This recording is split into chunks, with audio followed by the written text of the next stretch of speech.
score. There's a handoff up the middle, and he's going to score. He's got all game. Goes deep downfield, and it's caught at the 25, and he's going to score. Collins has it, and Ricky Collins' pass is complete over the middle. 21-20.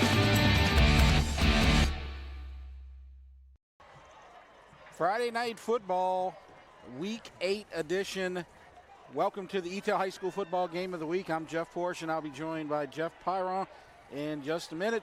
We are at Woodlawn High School for tonight's 5-5A matchup between East Ascension Spartans and the Woodlawn High School Panthers.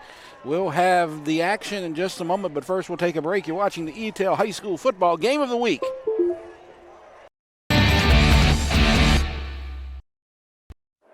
It's game day. A day that should be spent in the living room, not the kitchen. So next game, you just worry about the score, because we've got the food covered. With hand-battered, cooked-to-order, always fresh, never, ever frozen chicken fingers, craveable cane sauce, crispy crinkle-cut fries, and jugs of freshly made tea and lemonade.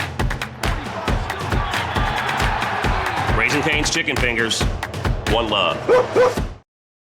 New inventory arriving weekly at Ross Downing Buick GMC Hammond and Ross Downing Buick GMC of Gonzales. We've got truckloads of inventory en route. Even if you don't see it on the lot, it's on the way during the end of summer sale at Ross Downing Buick GMC Hammond and Ross Downing Buick GMC of Gonzales, like the new 2021 Sierra 1500 on the way at RossDowningHammond.com, RossDowningGonzales.com.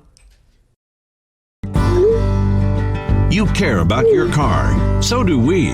Donaldsonville Glass and Body has been around for over 40 years, providing unparalleled collision repairs and customer service, especially when you and your car are having the worst day ever. When you demand exceptional workmanship, call Donaldsonville Glass and Body. Free pickup for your collision repairs and get it back as good as new. It's your choice, so why not choose the best? Donaldsonville Glass and Body.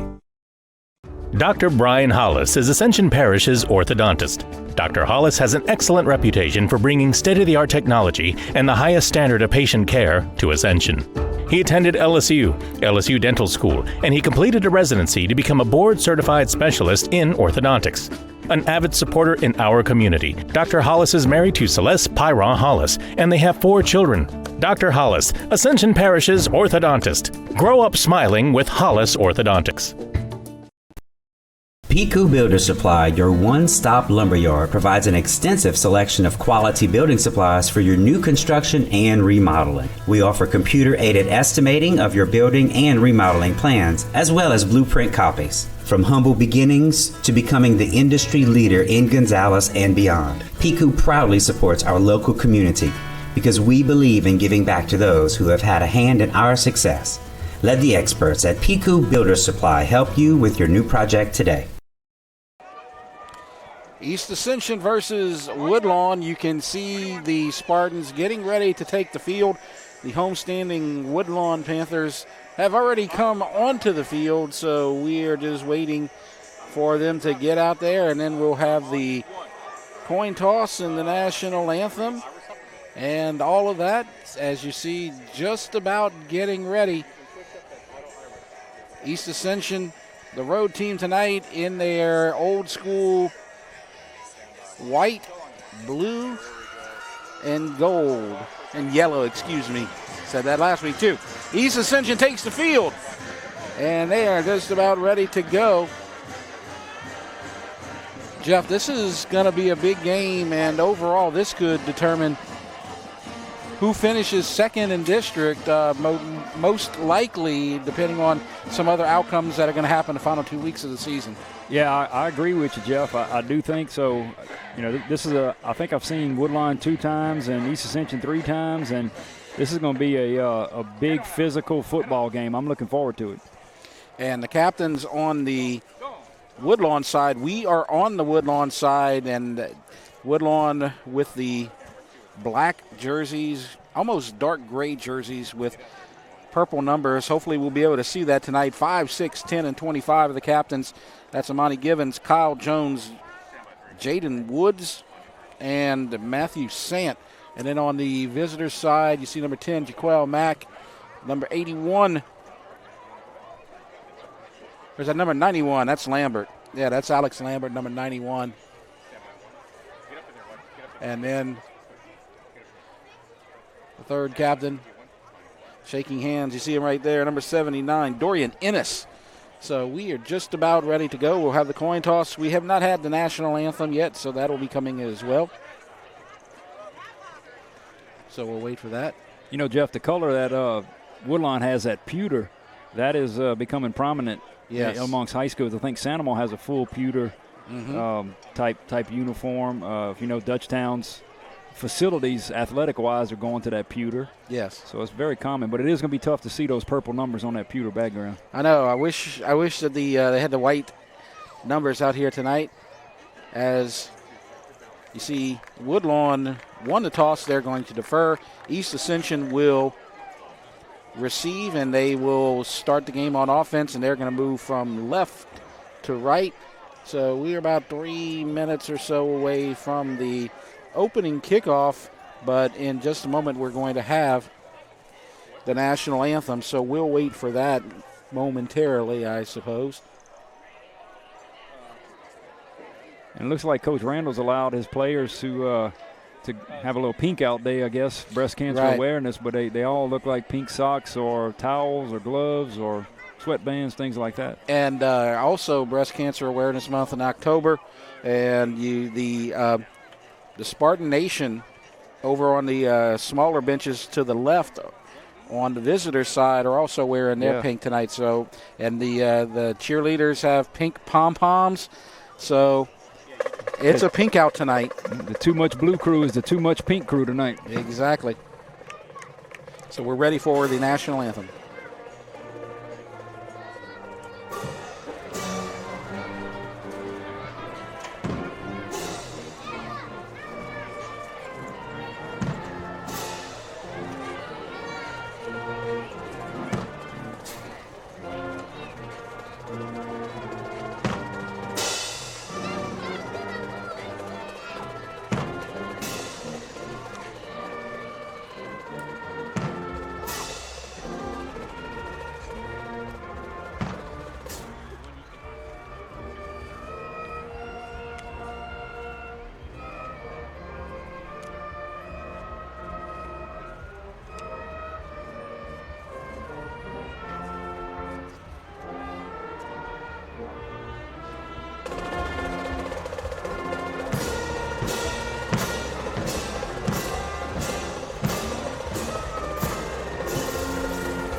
Just about ready for game time. Jeff and the coaches for tonight's game, Darnell Lee versus Marcus Randall. And that's two of the top coaches in 5-5A, and they are two of the top teams in 5-5A. So it's going to be a fun night tonight. East Ascension leads the series 7-2. They did not play because of COVID last year, but all other 9 prior meetings have also been district games. And last week, East Ascension had the big 35-20 win over Dutchtown, and Woodlawn with the back-and-forth barn burner victory against Sandoval last week. It's going to be fun to see how many points are put up. You know, can EA hold Collins down a little bit and number 9, and then can EA's running game, I think, with 22 is going to be tough. Right, Walter Samuel had an amazing game last week against Dutchtown, but 4 last touchdowns. week you're right, and on the Woodlawn side, 7 touchdowns from Ricky Collins, and 5 of those going to the same guy, Jalen Henry. Jalen Henry, number 9. Be interesting to see how Coach Lee schemes up his defense. A new linebacking crew is going to be out there tonight, so we'll talk about that. And it's going to be taken by East Ascension at the 15. And outside to the 30 and slips down to about the 37. And that's Brennan Thompson, number 3, on the return. And so it's 1st and 10 for East Ascension. They get good field position to start this game. We'll get to the East Ascension starters on offense after this play. They are led by quarterback Troy Dunn and Walter Samuel in the backfield, but there's an empty backfield right now. 5 receivers, 4 receivers. Quads to the right here. Absolutely, 1 to the left. May look for the quarterback to keep it right here. Yeah, Dunn hadn't run much all year, so let me see if he goes to his legs. Getting the call from the sidelines. Yeah, I think Dunn has rushed 77 yards on 30 attempts. He doesn't run much. He did have a touchdown against Brother Martin, but that's about it. Then it's a quick pass complete to Samuel. Breaks a tackle, gets about 4 on the play, so it's 2nd down and 6. Now the offensive starters for East Ascension. Dunn at quarterback, Samuel in the backfield. Then the receivers, Mitchell, Hobby, Jupiter, and Starks, Richardson, and Gray, Ennis. And then you have Gordon and Jackson on the offensive line. So they're going to say 4 yards on 1st down. We'll get to the Woodlawn defense in a moment, but it's 2nd and 6, and there's Samuel, and he is met by a brick wall on that defensive line, Jeff. Yeah, that defensive front of Woodlawn is impressive. They are big, fast, and strong, and have to make some adjustments right there. And so you see right there McNeely, Jones, and Fielder, Owens, Woods, Matson, and Flowers, cornerbacks Givens and Matthews, and then safeties Delmore and Harris.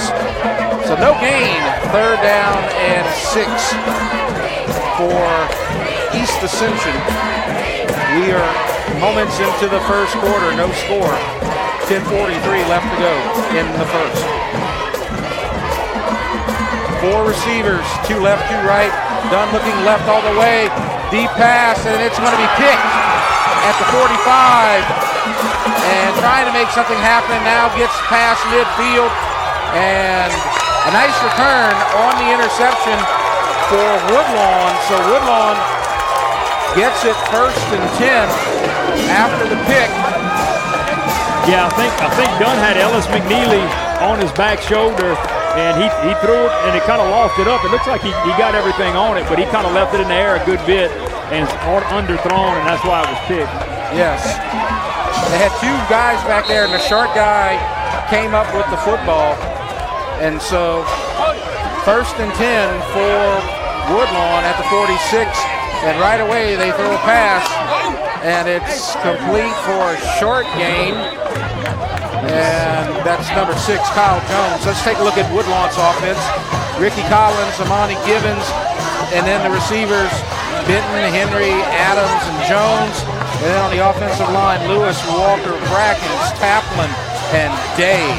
You know, last week, Jeff, EA came out in a 4-man front, went to more of a 4-2 defense, and they're doing the same thing tonight. Maybe they seen something against Dutchtown to change up there, but they got a 4-man front versus that regular 3-man.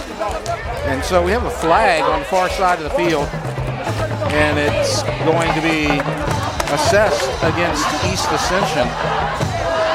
It looks like DeJuan Carter, number 90, is a spare defensive tackle, and now they're in the 3-man front. They trips to the right, they bring in somebody out.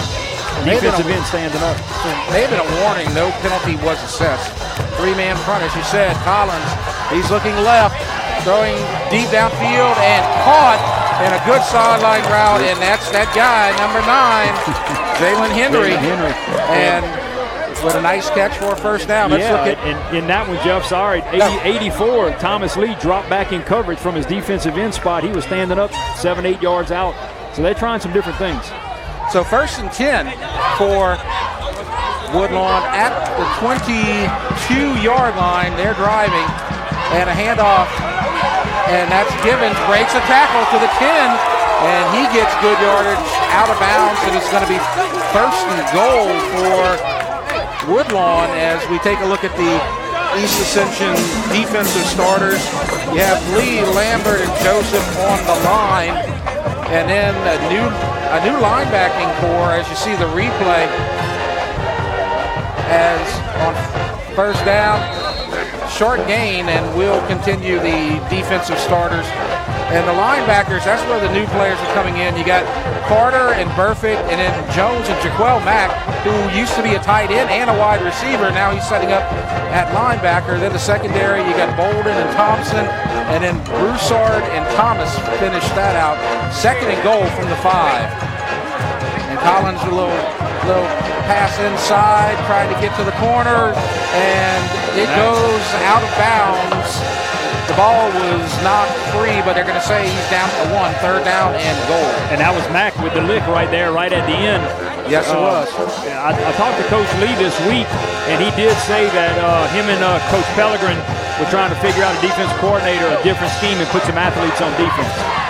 So that's what they were trying to do there. And on third down, up the middle, touchdown for the Woodlawn Panthers, and they take the lead 6-0. That was just a little quarterback sneak, Jeff, and they stopped him initially, and then he just kept bouncing to the right and found a little hole, and Collins dove through.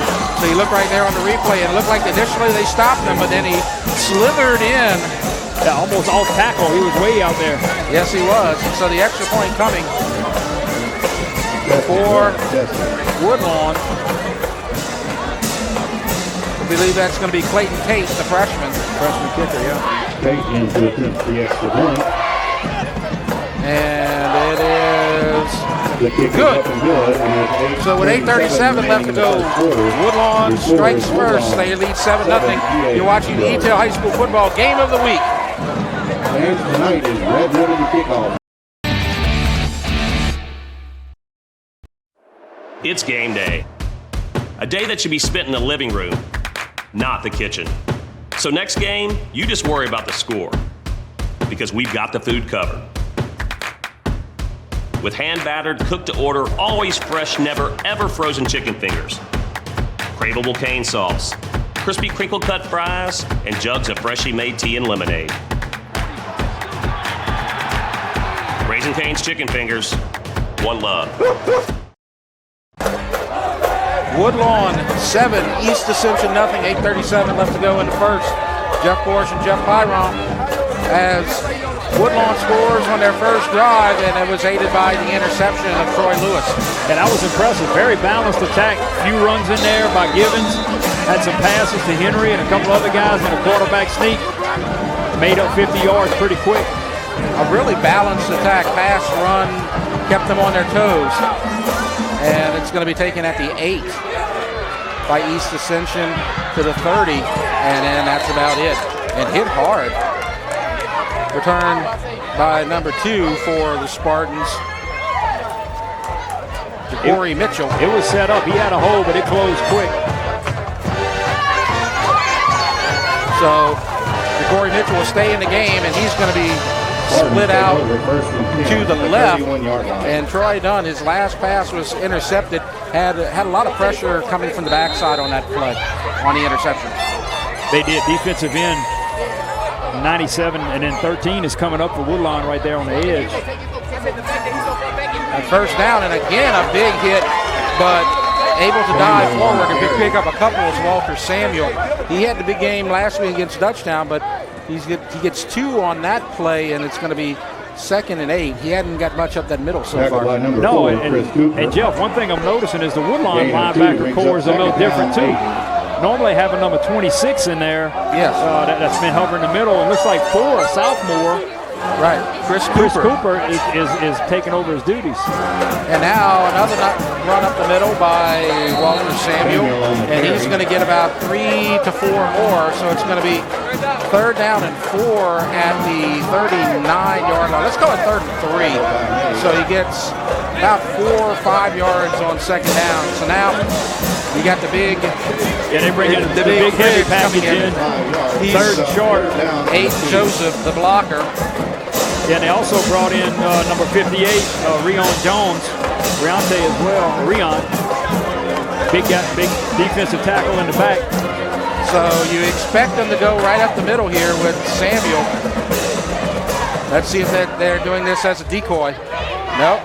Power football, and Woodlawn wins. No, that was double tights, no wide receivers. That was put your helmet on the other guy's helmet and go straight forward. And they're going to say that he got it. Wow. That's very generous. It had to be call. close. That's good. I didn't think he got it. He must have dove, had a little hole. I couldn't see it, but initially they stood him up. You're right. Samuel's a big, strong kid. He kept driving his legs, and looks like he got enough to get it. That's good for the Spartans. And next time I'm just going to wait for the officials to make the call. From our angle up here, top of Panther Stadium. We are on the roof tonight, 1st and 10, and movement, and it looks like number 12, Starks jumped at the receiver position on the right, and he's going to come out, and I believe Brennan Thompson's going to come in. So a 5-yard penalty, 1st and 15 for the Spartans. And I was telling you, Woodlawn's defensive personnel is changing a little bit, but they keep sneaking on that left side. Linebacker number 13, Deshaun Flowers, keeps sneaking up, almost like a defensive end. Yeah. They were able to put pressure from that backside. And a handoff to Samuel, and he's going to get about 4 of the penalty yards back, running off that left tackle, and Woodlawn's running. Looks like they're running a style 5-2 defense right now. You know, they are daring East Ascension to throw the football. It's going to be hard to run against a 5-man front, 7-8 in the box. I'm sure that's part of their game plan is to neutralize Walter Samuel and make Dunn throw the ball. They've already done that once, and it resulted in an interception. And the winner must be present to win. 2nd and 11, and Dunn keeps it. It looks like that might have been a little bit of confusion. Caught, and that's Thompson, and he's going to get about 2. But it looked like he was trying to communicate with the backs there as he took the snap, but nobody was there, and then he dumped it to Thompson. Yeah, it must have been a safety relief valve is what I think Thompson was. 3 yards, brings up 3rd down. But Dunn was looking straight at him the whole time, so we may have seen a little hesitation, but maybe that's what it was, but nothing more. Right. 5:15 left to go in the first quarter. 7-0 Woodlawn ahead of EA. Jeff Porsche, Jeff Pyron. Woodlawn has everybody 8 yards off the ball. There's nobody deep. 8 yards max, a little free safety, maybe 9 yards deep. Right. And now some pressure. Dunn rolls out a receiver wide open. He dropped it. Oh, no. That's Hobby had it. And that was an easy first down down to about the 40-yard line, but he was not able to hold on to it. And Hobby's a sophomore, and one thing I'm noticing also, again, Jeff, is Darnell has a bunch of sophomores he's playing. I see even on defense bringing in a new linebacker core, and he's throwing the best athletes he has out there. Yeah, they're a young team. They do have some seniors, but they do have lots and lots of talent with the young kids, and they're just seeing what they can do, but Hobby could not pull that one in. And now Kern's going to punt for the Spartans.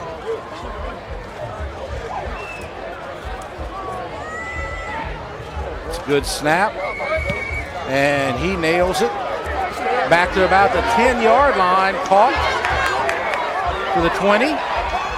And to about the 23-yard line. And the return. To the 26-yard line. That's about a 16-yard return by number 2. For the Panthers, Clayton Adams.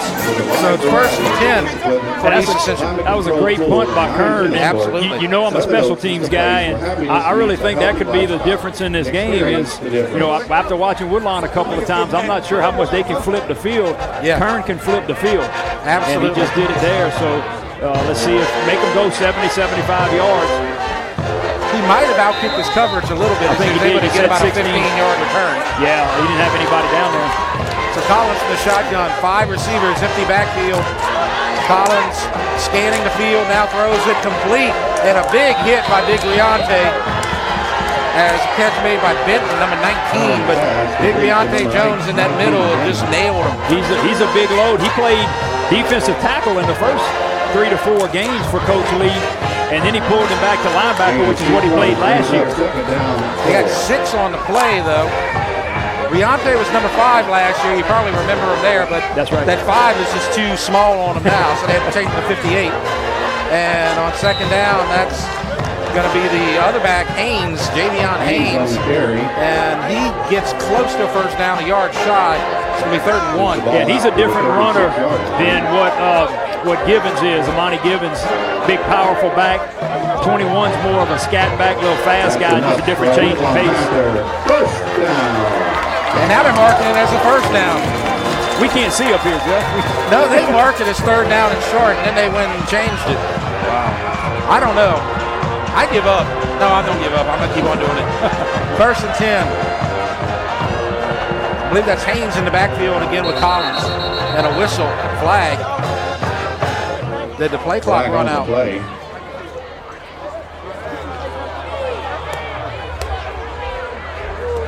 It's possible. I saw that it reset at the flag.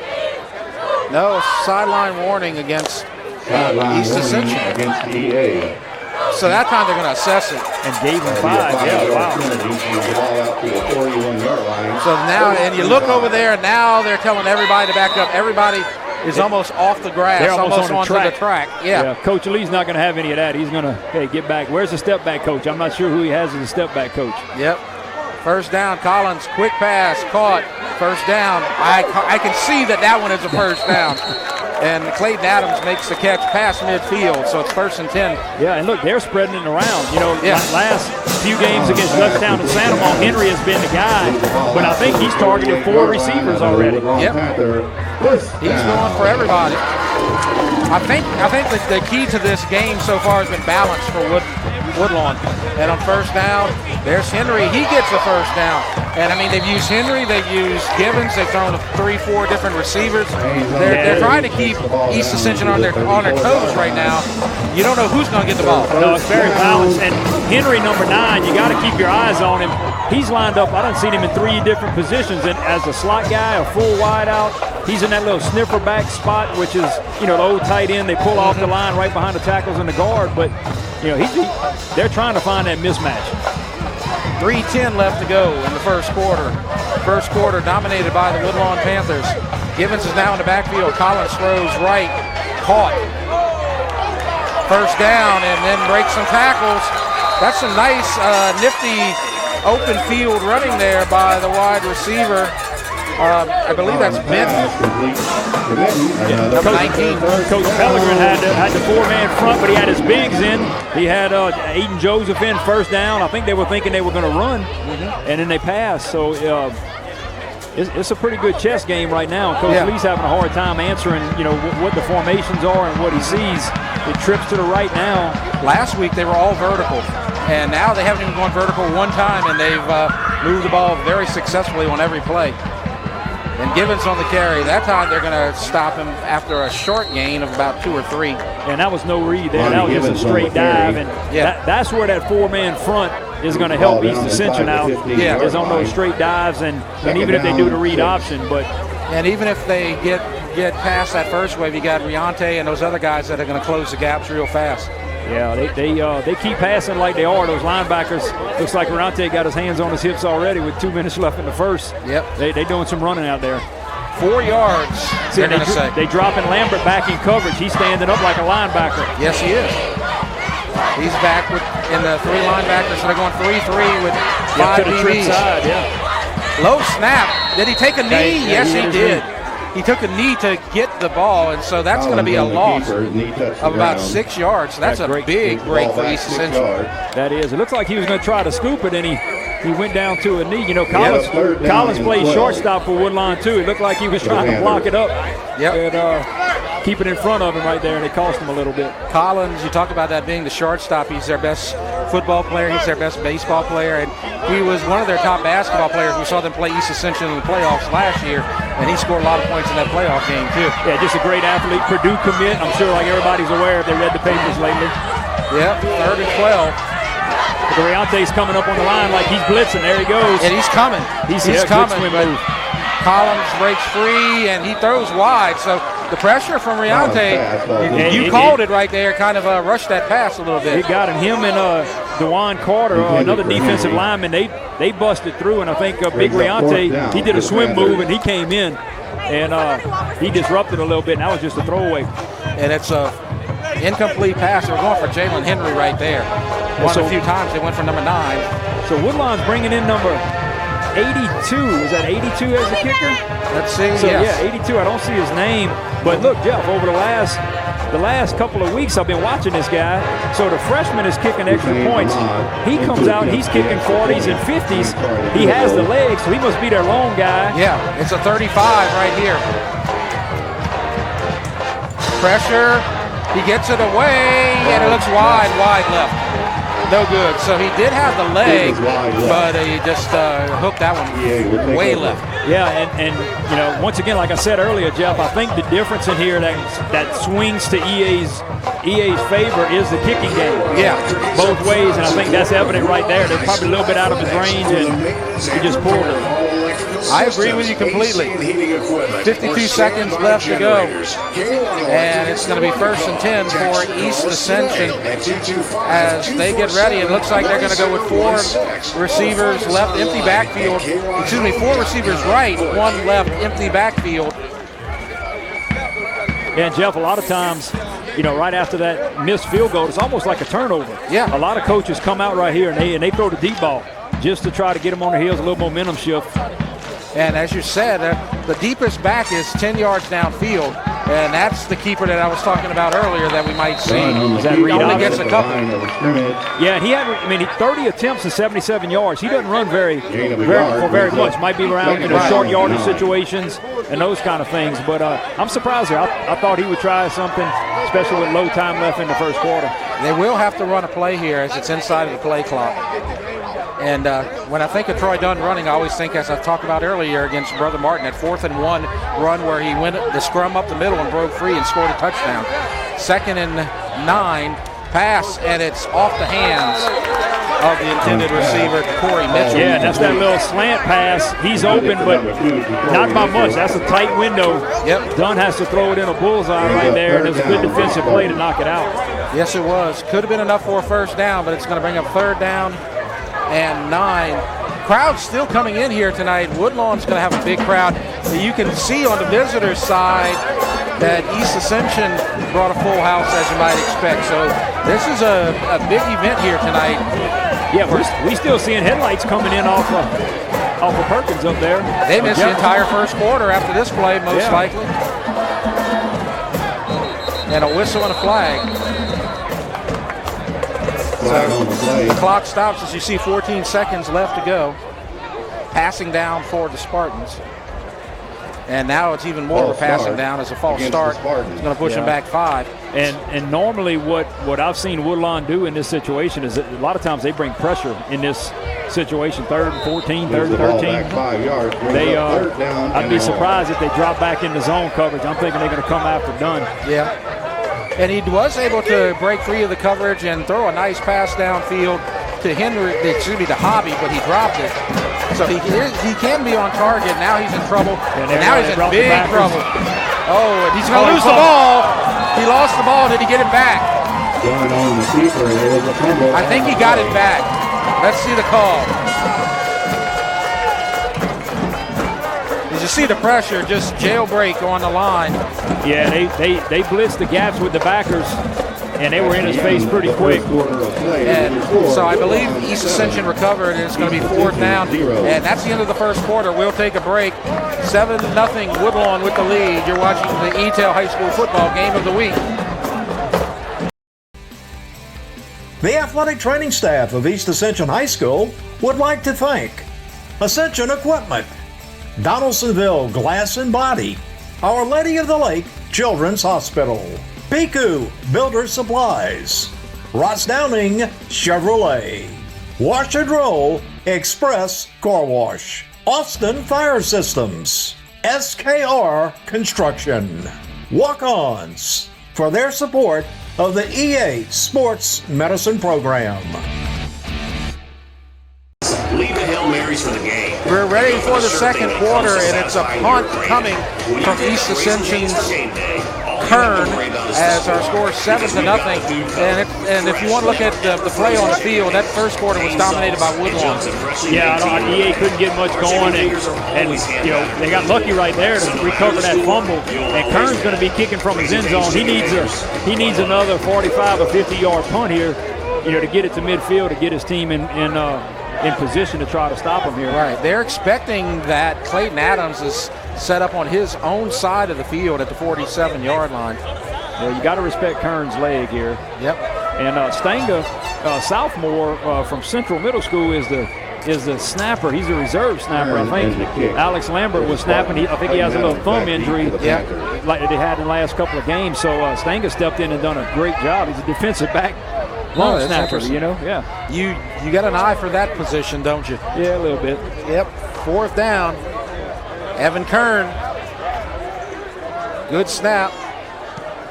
And not as good a punt as last time, but it takes a great bounce, and they're going to get a big break right there. Wasn't as nice or pretty a punt, but it was actually more effective than the last one because they get a return. That's a 55-yard punt, you know, with a roll of about 15 yards, 15 or 20 yards, and really away from the returner. That's the best you can get. Yep, and that's been a big difference here tonight, and you've been harping on it all night. Woodlawn has dominated this game. It's only 7-0, and that's because special teams has kind of neutralized that advantage. I really think that goes in EA's favor if they can hold them close in this punch. You know, it's a heavyweight battle with these big guys, and looks like they took the first punch, and now they're going to try to sustain that 3-man front going back to it again.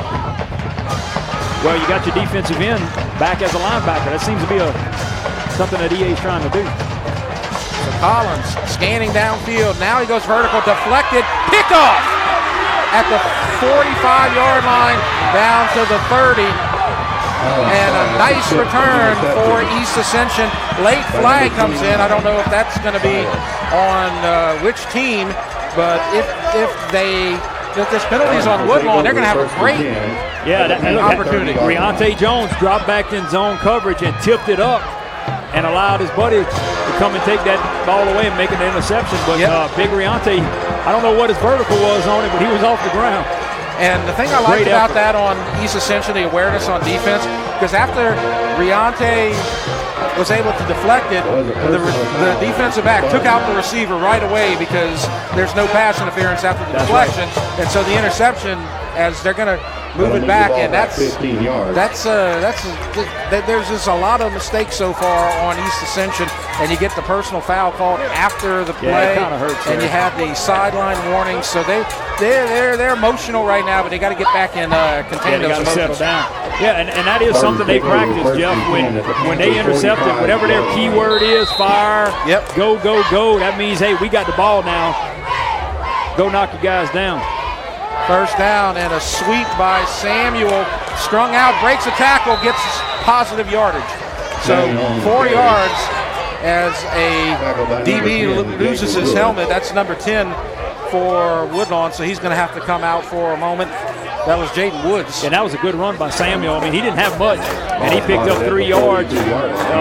Pretty physical run. He had guys breathing on him. They had broke the line of scrimmage.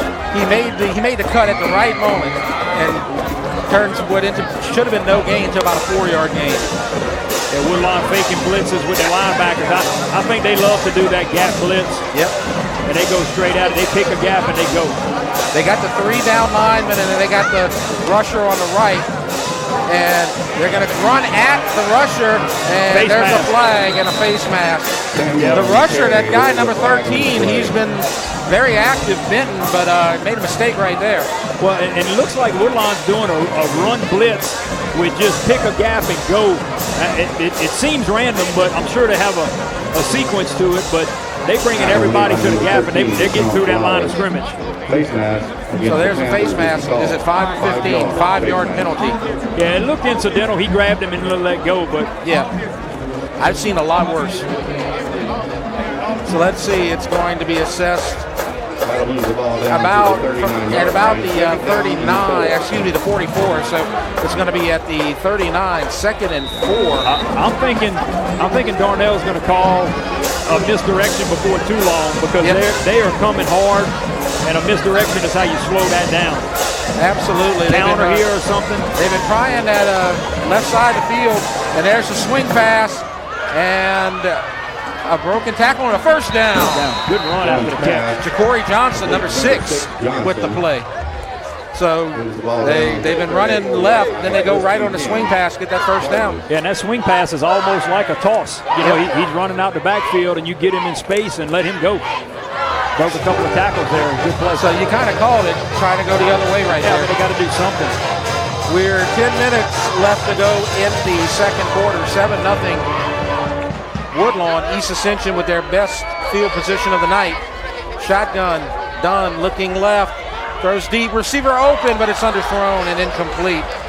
That one intended for Hobby, but that one was more underthrown and probably not his fault right there. No, that was a good route. I mean, they were all the way on the right hash, and he was throwing all the way across the field. That is a very difficult throw, but Hobby found the zone about 8 to 10 yard out, and he had found his spot in the zone. He was open, but that's a tough pass.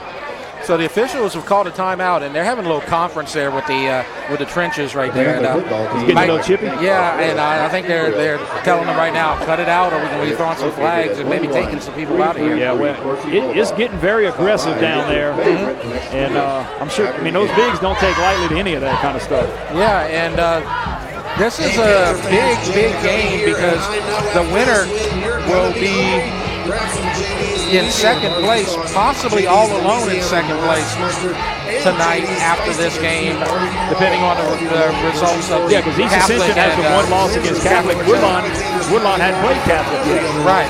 That's going to be a big game next week in EBR, as next week is going to be the Woodlawn Catholic game. Of course, we're going to be at Santamon. Second and 10. That's right. Incomplete on first down. And 5 yards, and is the ball on the ground? I believe they're just moving forward. Tell you what, that's a good hard run by Ja'Cory Johnson. Yeah, he's showing some grit. The little swing pass, broke a couple of tackles, got the first down, and he picked up 6 or 7. And he looked like he was stopped at the 30. He got down to the 28. That was what the commotion was. I thought he was stopped at the 30. We have a great view tonight as we're up above everybody up in the press box, and it's a beautiful night. It's a little warm, but it's very nice. Look, Mac's back at receiver now, so he's going a little bit of both ways, but number 10, Jaquel. You're seeing that. He's got his best guys out there playing both sides. Dunn looking around, and he's trying to get free, does not, as they got him by his leg, and he's going down. Yeah, you can only look. It was great protection up to that point. Yeah, Woodlawn had all the receivers covered, good protection, and he just couldn't go any longer. He was there for a while. Yeah, and that little clock was ticking. So now on fourth down, they don't seem to be calling for the special teams. So it's 4th and 13. That's a tough one to convert on this Woodlawn defense. And now here comes Kern. And they may try to draw them off sides or take the 5-yard penalty to pin them back to see what happens here, because, if Kern gets a hold to it, it's in the end zone, and then it's a 27-yard flip back to the 20 or 17-yard flip to the 20. So good snap, and they'll see what they can do. Oh, he missed it. He was trying to aim for that sideline. He just lost it off his side of his foot. It was a little rugby punt. And Jeff, if you don't do that all the time, Kern's a straight ahead punter. Yep. He's a 15-yard guy. That punt is very difficult to do. Put the nose down. He's trying to flip it over to stop down inside the 10. That is tough. So let's look at the games on our EATEL Game of the Week schedule. And we're going one game the next 2 weeks. And I'll be out there with SWAC for Dutchtown against Santamon. And Jeff, you may join me next in 2 weeks for Santamon versus EA. And those are going to be our 2 standalone games of the week next week. Big games in Ascension Parish. Big games. Looking forward to them. 1st and 10. Handoff and a reverse. And they have it set up big time. And a first down on the carry by number 21. And that is Davion Haynes. Yeah, great play by Thomas Lee Jr. there. He's a right defensive end on a return. He has to contain on that right side. He tracked that guy all the way back down. That's a pretty good effort for a big boy. Absolutely, and he gets the first down. Homecoming king from last week. Yeah, that's right. First down, and there's Gibbons, and he gets about a good patient running right there, waiting for that hole and then bursting through. I'll tell you what, Gibbons is not very tall, yeah, but just like we seen him last time against Santa Monica, he goes about 205. He is a big load, and when he gets ahead of steam, you can't arm tackle him. You got to bring him down. 8 yards, Woodlawn driving. East Ascension's had trouble stopping Woodlawn on offense so far tonight. And Gibbons close to a first down. I'm not going to call it. I'm going to wait for the officials. That was just a trap. You had guard number 73 pulling, and it was a little slow developing. But it looks like they got enough of it. Yep. First down with 6:48 left to go. 7-0. Low-scoring game. Bit of a surprise there, Jeff. And I do think that's in EA's favor. Absolutely. One play, and they're back right up in it. First down, and the quarterback now looking deep, and on a rope. Tries to get his receiver, Jones, but incomplete. Wow, Collins, he stepped up in the pocket there. That was an impressive throw between two defenders. Yep. That's some confidence right there throwing that pass. Man, you don't see that every day at the high school level. He was covered, and not many high school quarterbacks would attempt that throw. And as he stepped up, he put his whole body behind it. 2nd and 10. Woodlawn, Collins left, complete, wide open, and bounces away. And short of a first down. That's Henry. There's Jalen Henry. He's got a couple of catches. Collins' first read on that last play was Henry. He looked at him, and he was covered over the middle on the slant, and he went back. And that slant is what beat up Santa Monica and Dutchtown. Yep. And EA I hadn't seen a slant from Woodlawn tonight. Right. Henry got over 300 yards receiving and 5 touchdowns last week against the Gators. They are eyeballing Henry and either putting the body on him right off the line or try to figure it out, watch him a little bit more. But Woodlawn tried Amadei, they tried the DBs, they tried everybody and couldn't find the right combination. Third down, run up the middle, close. Gibbons' second effort from the spot looks probably like he got it. Probably. You got to go out there and see it, huh? Probably. As they're marking it down to 42, he needed to not quite get to the 42 to get the first down. That's some smash mouth football. I mean, that's bigs on bigs. And we've seen this tonight a lot. Those lines, both of those lines on both sides have just been going. There's some big guys. Hard on it. What's impressive with Woodlawn is the balanced attack. I mean, the run and pass and run. It's almost 50-50 what it looks like. Right, and they've been very unbalanced last couple of weeks, which is kind of unusual. One heavy run, one heavy pass, and now they're balanced big time. And there's a completion to Jones. Breaks a tackle, breaks another tackle. Still fighting, but gets down to the 35. All that for about 3 yards, but that's some tough running by Kyle Jones. Yeah, and EA's playing, sideline to sideline. I'll tell you, Lee Jr., number 84, I'm impressed with this guy. He looks pretty tired right now, but he is making some plays. You don't see a big defensive end like that out on the sideline tackling a wide receiver much. 4:50 left to go as this is a really even faster than last night, it seems like. This is a very quick-paced game so far. Second down and 7. Hit, but complete. And that's Henry again, and that's going to be close to a first down. It looks like on the far side he's a little short, but Kendrick Broussard, senior defensive back for East Ascension, was right on top of Henry. Right when he caught the ball, he hit him.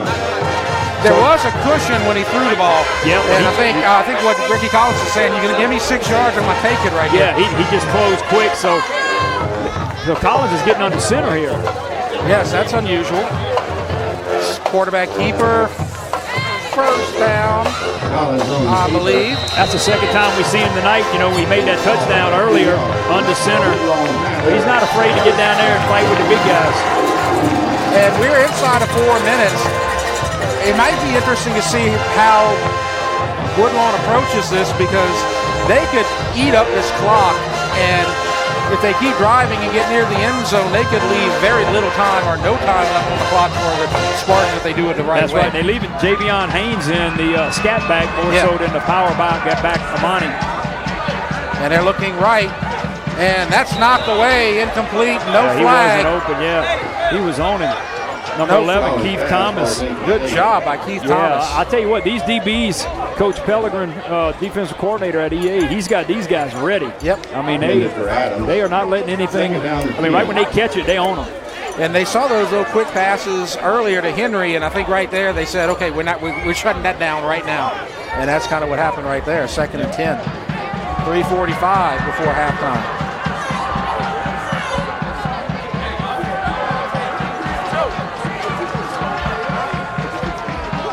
Collins looking right, complete.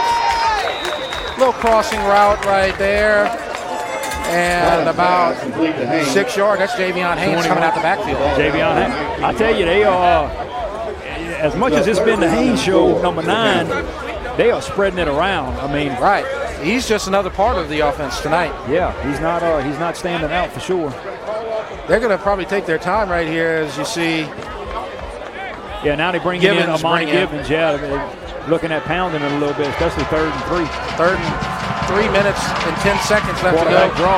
Yep, and he's going to cut outside, gets the first down, steps out of bounds. And, we'll see how much they do that with Collins because, if you're going to drop guys back and leave him open, he's unaccounted for. That quarterback's unaccounted for at that point. And he seems to be savvy enough to know when he needs to do that. Yep. And the clock stops at 3:02. The officials had a couple of words, I believe, with the center and one of the linebackers after that play as they were kind of wrestling it out at the line of scrimmage. As we talked about, these two teams are playing very aggressive right now. Yeah, I think you're on to something, Jeff. I mean, play clock down to 10-9. Yep. I mean, they're looking back, checking with the coaches. Yep. Low snap. Hand off to Gibbons to the 10. And he scores! He just breaks those arm tackles and easily gets in for the touchdown. Yeah, if he goes untouched and the defensive back's got to tackle him, that's a big man to try to bring down. Right. As you saw the contact, but Gibbons won that battle very easily. And so East Ascension's going to get some time. 2:35 left to go. And the extra point coming. As the Ferris wheel in the background, you see that, hoping somebody will give me a funnel cake at halftime. Sure they have it over there. Extra point coming and nearly blocked, but it is good. We'll take a break. It's 14-0 Woodlawn. You're watching the EATEL High School Football Game of the Week.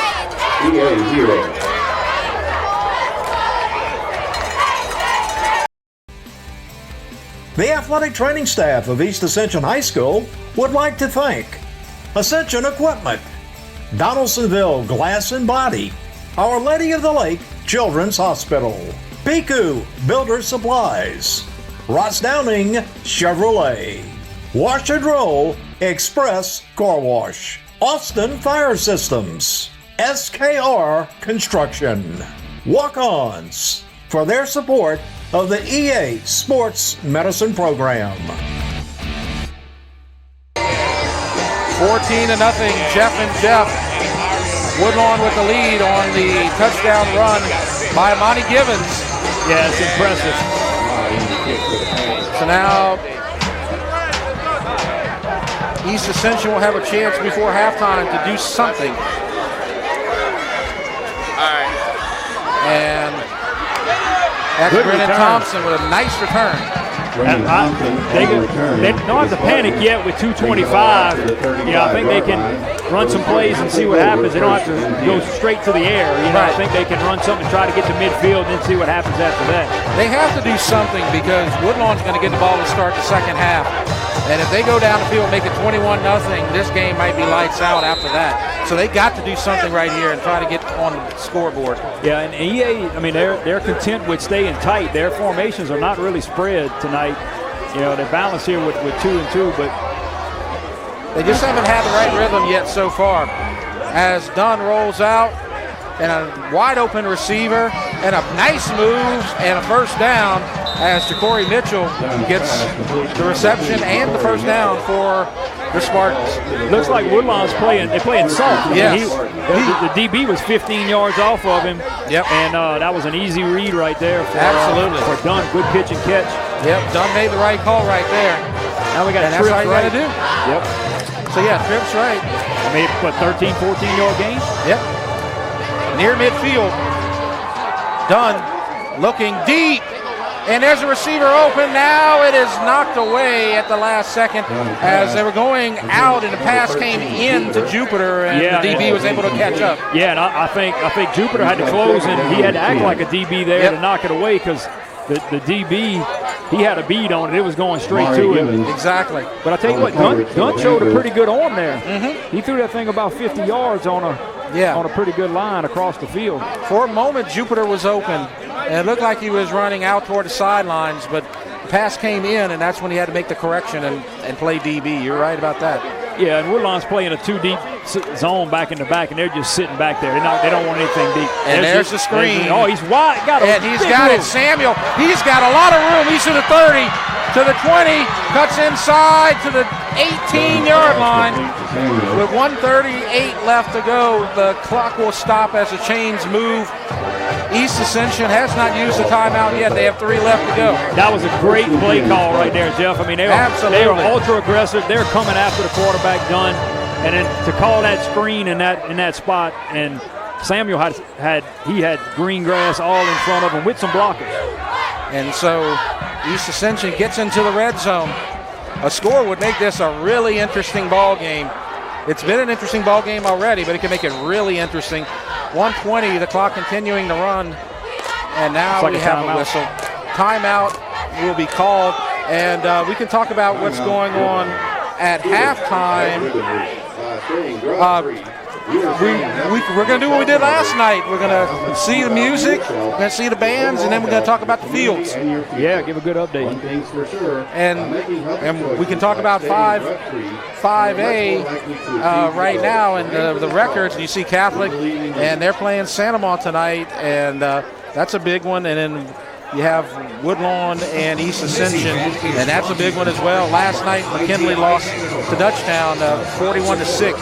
So Dutchtown jumps up to 1-2 in district, not 2-1 in district. McKinley drops to 0-3. Yeah, so it's going to be a good game next Friday night at the Pit. Yeah, with Dutchtown and Santamont's homecoming. Absolutely, and we'll talk about that. It is going to be played at the Pit, probably. Oh yeah, we're going to talk about that tonight. They still got all that other. They still got a few things to work out, but everything is on track. Absolutely. First down, pitch to Samuel. He may throw it. Now he's going to run. Get out of bounds. Get out of bounds. And they were looking downfield, and the DB did not bite at all. As they were trying to go downfield to Jupiter in the end zone, but there was no way. A screen play, and you've seen the little hesitation when Walter Samuel caught the pass or the pitch, what he was going to do. But I'll tell you what, it's a good heads-up play. He had to run a long way with some defenders on him to get out of bounds to stop the clock. Yeah. Very heads-up play by Walter Samuel. So it's 1:12 left to go before halftime, and that saves a timeout. So there's 2 remaining. Plenty of time left. Plenty of time. Trips to the left. See if they roll him out. That's what they did last time. They rolled Dunn to the left. Dunn and Samuel, Jupiter in motion. And a corner route to the end zone, up for grabs. Caught! Touchdown! A little push by Alan Starks. Had the little push, was not called. Got away with it, and it's a touchdown for the Spartans. Good pass, good catch. I mean, he had a little bit. He separated, made that catch right there. You saw right there, just a little arm contact. But he got away with it, and 6 points for the Spartans. Yeah, and the ref was right there. He didn't see it. He didn't see anything enough to throw that flag. So and that was the EA film crew sitting there winking at it too, saying, "Yeah, we saw that too." Yeah, that was a great catch. Extra point coming from Kern, and it is no good. Wide right. So it's 14-6. 1:05 left to go before halftime. We'll take a break. You're watching the EATEL High School football game. The athletic training staff of East Ascension High School would like to thank Ascension Equipment, Donaldsonville Glass and Body, Our Lady of the Lake Children's Hospital, Piku Builder Supplies, Ross Downing Chevrolet, Wash and Roll Express Car Wash, Austin Fire Systems, SKR Construction, Walk-Ons for their support of the EA Sports Medicine Program. 14-6, extra point, no good. Jeff, what'd you see on that extra point? Yeah, well, it looked like the timing was off a little bit. Stanger's snap was a little slow coming back, and it looked like Kern did a little stutter step and just off a little bit, went off the right side of his foot and just barely missed it wide right. So I'm sure they'll go back to the sideline and figure that out. Our score 14-6. Kern to kick off.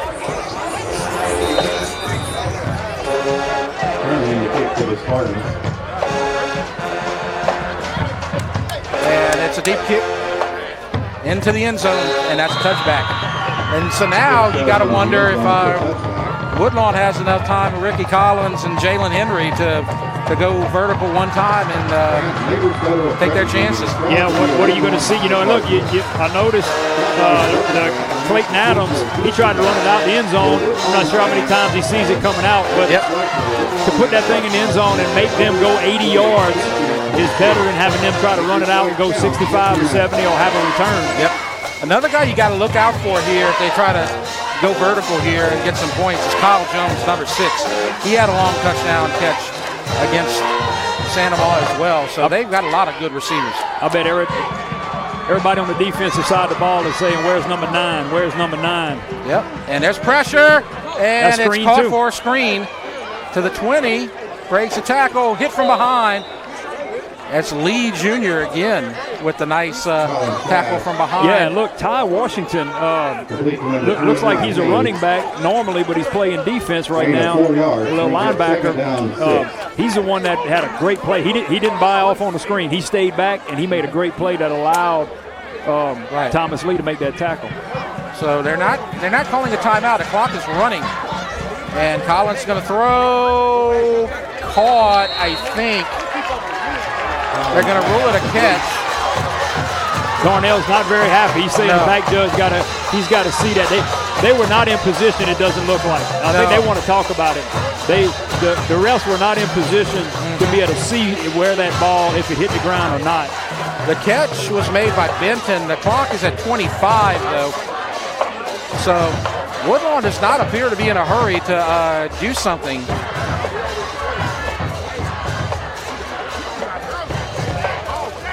And now we have a break in the action, and we will stay here. And let's talk about last week's results in 5-5A.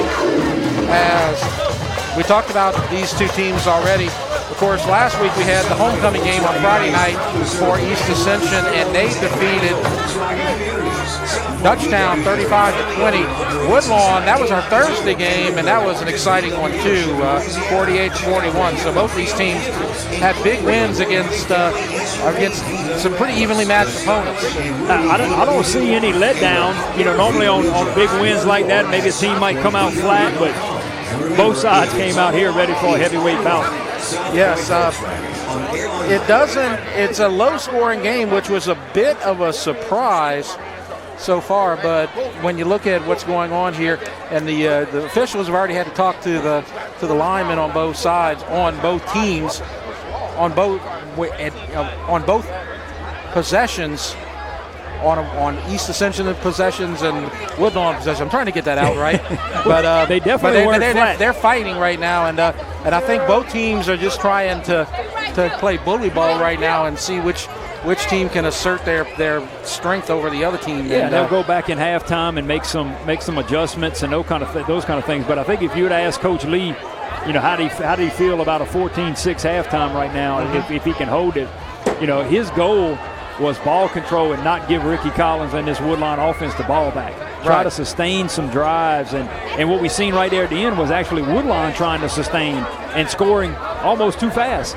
Giving what EA got the ball back with 2:25 left in the first half and scored with a minute and something left. And did they leave too much on the clock for Collins? But But the deal is, though, right here, Woodlawn does not seem to be in a hurry, as they've spent about 30 seconds of clock time on 2 plays, and they have timeouts in the bag, and they're just not calling them right now. So I don't know what they're trying to do here. I'm sure they have a plan, but I wouldn't be surprised if they don't try to go vertical right here. I would think you have to at some point in time.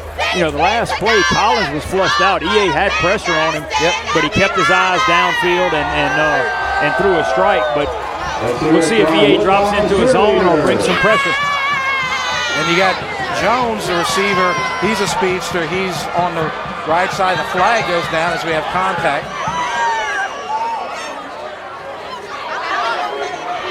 So I believe Henry and Jones are on the right side. So I'd be looking right Absolutely. here.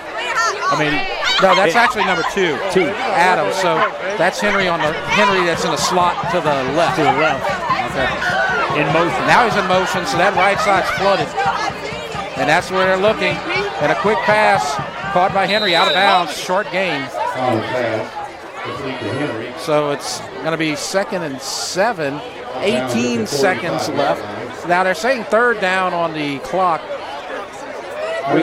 We might get to see Collins' arm here. Yes. You would think they would have to go vertical at some point, just throw it up. Well, they went out of bounds, so they saved them some clock time. 18, I mean, you got 3 more plays, but it's 3rd down, so. Shotgun. And they go right, and it's overthrown that time as our cameraman gets hit in the head.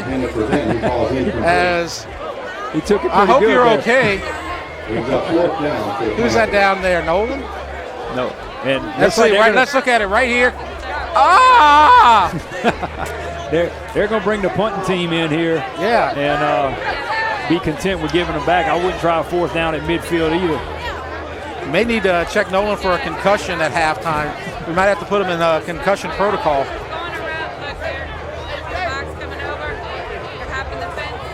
And so the punt coming. 13 seconds. And it bounces. And there's going to be about 5 seconds left. Or 4, 3. And so basically they're going to have to take a snap. Take a knee and probably go to the I'm thinking they take room. a knee and go into the locker room 14-6 and get a good game plan. Like you said, Woodlawn's going to have the ball when they come back out of the half. Yep. And try to set the tone if Coach Lee can answer that bell with his defense and get the ball back. They did that right there. As they kept Woodlawn neutralized in what was kind of a little slow motion 2-minute drill, I guess you would say. And Woodlawn, that 3 deep zone, 35 yards off. Just some safeties. He's just going to kneel. Yep. Troy Dunn's going to kneel, and we are at halftime, 14-6, our score. So we'll check out the Woodlawn band in just a moment, and then we'll talk about some field issues in Ascension Parish, and we'll be back. But first, you're watching the EATEL High School Football Game of the Week.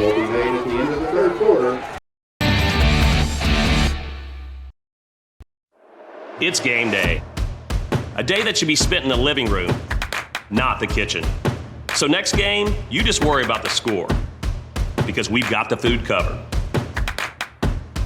With hand-battered, cooked-to-order, always fresh, never, ever frozen chicken fingers, craveable cane sauce, crispy crinkle-cut fries, and jugs of freshly made tea and lemonade. Raising Cane's Chicken Fingers, one love. New inventory arriving weekly at Ross Downing Buick GMC Hammond and Ross Downing Buick GMC of Gonzales. We've got truckloads of inventory en route. Even if you don't see it on the lot, it's on the way during the end of summer sale at Ross Downing Buick GMC Hammond and Ross Downing Buick GMC of Gonzales, like the new 2021 Sierra 1500 on the way at rossdowninghammond.com, rossdowninggonzales.com. You care about your car. So do we. Donaldsonville Glass and Body has been around for over 40 years, providing unparalleled collision repairs and customer service, especially when you and your car are having the worst day ever. When you demand exceptional workmanship, call Donaldsonville Glass and Body. Free pickup for your collision repairs and get it back as good as new. It's your choice, so why not choose the best? Donaldsonville Glass and Body. Dr. Brian Hollis is Ascension Parish's orthodontist. Dr. Hollis has an excellent reputation for bringing state-of-the-art technology and the highest standard of patient care to Ascension. He attended LSU Dental School, and he completed a residency to become a board-certified specialist in orthodontics. An avid supporter in our community, Dr. Hollis is married to Celeste Pyron Hollis, and they have 4 children. Dr. Hollis, Ascension Parish's orthodontist. Grow up smiling with Hollis Orthodontics.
Let's hear it for your Woodlawn High Marching Band, the Pantherettes, and the Flag Corps.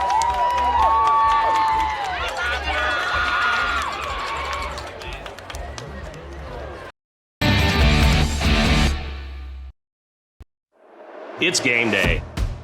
A day that should be spent in the living room, not the kitchen. So next game, you just worry about the score, because we've got the food covered. With hand-battered, cooked-to-order, always fresh, never, ever frozen chicken fingers, craveable cane sauce, crispy crinkle-cut fries, and jugs of freshly made tea and lemonade. Raising Cane's Chicken Fingers, one love. New inventory arriving weekly at Ross Downing Buick GMC Hammond and Ross Downing Buick GMC of Gonzales. We've got truckloads of inventory en route. Even if you don't see it on the lot, it's on the way during the end of summer sale at Ross Downing Buick GMC Hammond and Ross Downing Buick GMC of Gonzales. Like the new 2021 Sierra 1500 on the way at rossdowninghammond.com, rossdowninggonzales.com. You care about your car. So do we.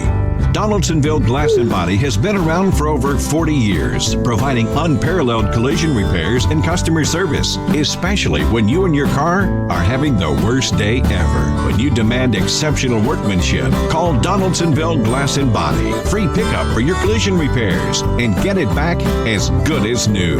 It's your choice, so why not choose the best? Donaldsonville Glass and Body. Dr. Brian Hollis is Ascension Parish's orthodontist. Dr. Hollis has an excellent reputation for bringing state-of-the-art technology and the highest standard of patient care to Ascension. He attended LSU Dental School, and he completed a residency to become a board-certified specialist in orthodontics. An avid supporter in our community, Dr. Hollis is married to Celeste Pyron Hollis, and they have 4 children. Dr. Hollis, Ascension Parish's orthodontist. Grow up smiling with Hollis Orthodontics. Piku Builder Supply, your one-stop lumberyard, provides an extensive selection of quality building supplies for your new construction and remodeling. We offer computer-aided estimating of your building and remodeling plans, as well as blueprint copies. From humble beginnings to becoming the industry leader in Gonzales and beyond, Piku proudly supports our local community because we believe in giving back to those who have had a hand in our success. Let the experts at Piku Builder Supply help you with your new project today. If you believe in me, I'll be the first one in our family to graduate college. I'll be the one to change our history of diabetes. I'll live a healthy life. If you believe in me, I'll know my worth is more than face value. I'll be stronger than a weak heart. I'll know 68 pounds carries weight in this world. If you believe in me, I'll believe in myself. Belief in our children can change their future.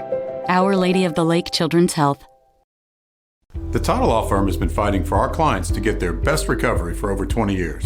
And now that tradition will continue to the next generation. Hi, I'm Rick Tata, the newest member of the Title Law Firm. We understand that it can be frustrating dealing with your claim. So we're here to help you get what you deserve. If you're seriously injured in an accident, call the Title Law Firm today. We're not just a face on an ad. Call 756-0007 when you're injured. You gotta call Tata.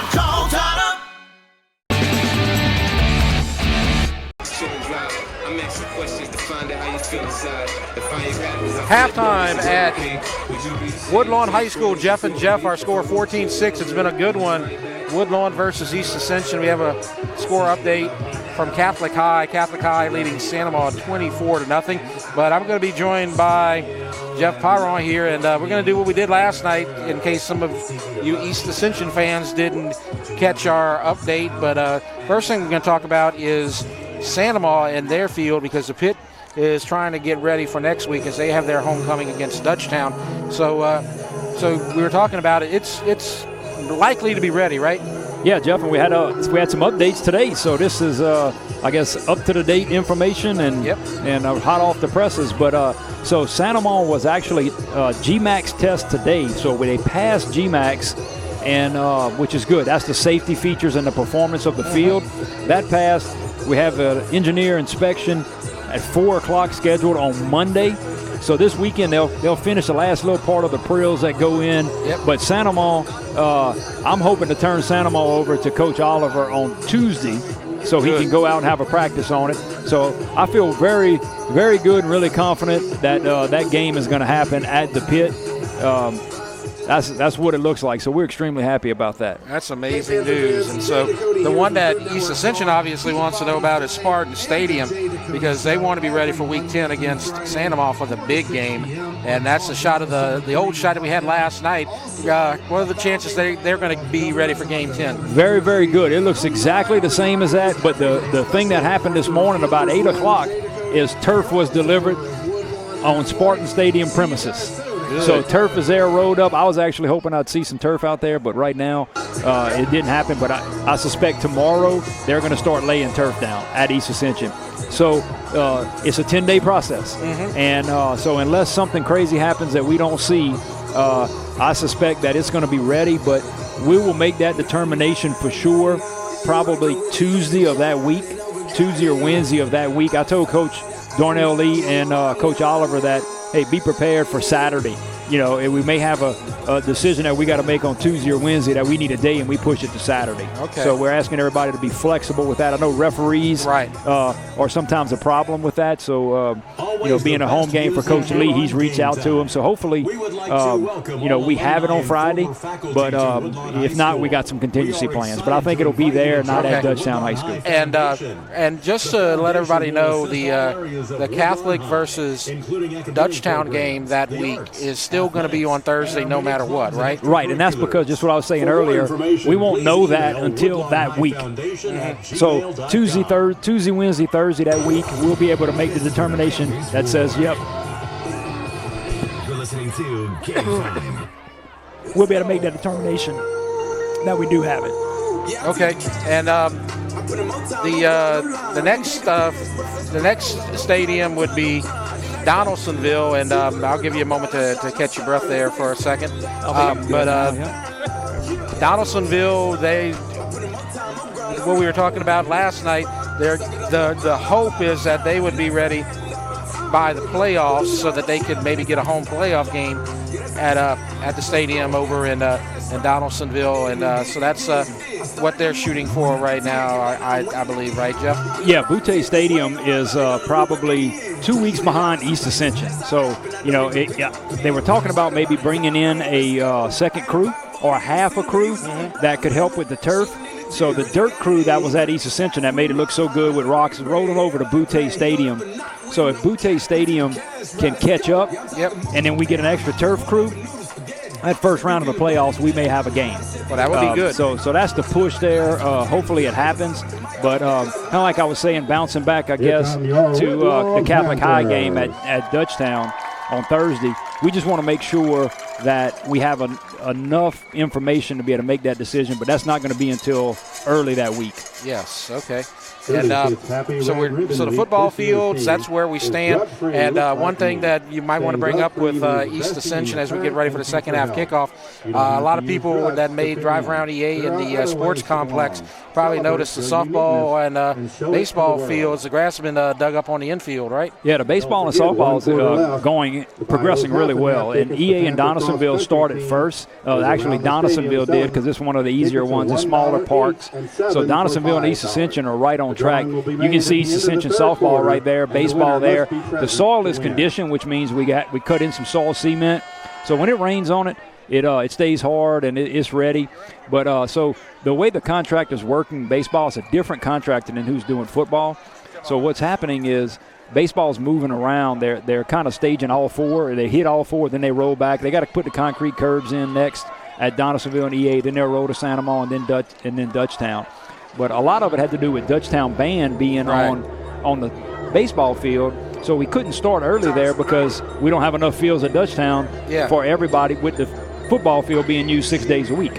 So as you said last week, it's kind of going in reverse. So the football fields are going in reverse of the baseball and softball fields as we start the second half, and it's going to start with a touchback. No big surprise. Kern kicks it into the end zone.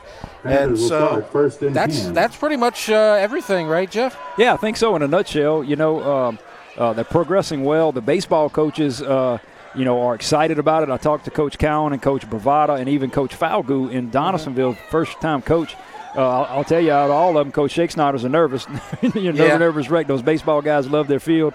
But Coach Shakesnyder knows where he's at in the order.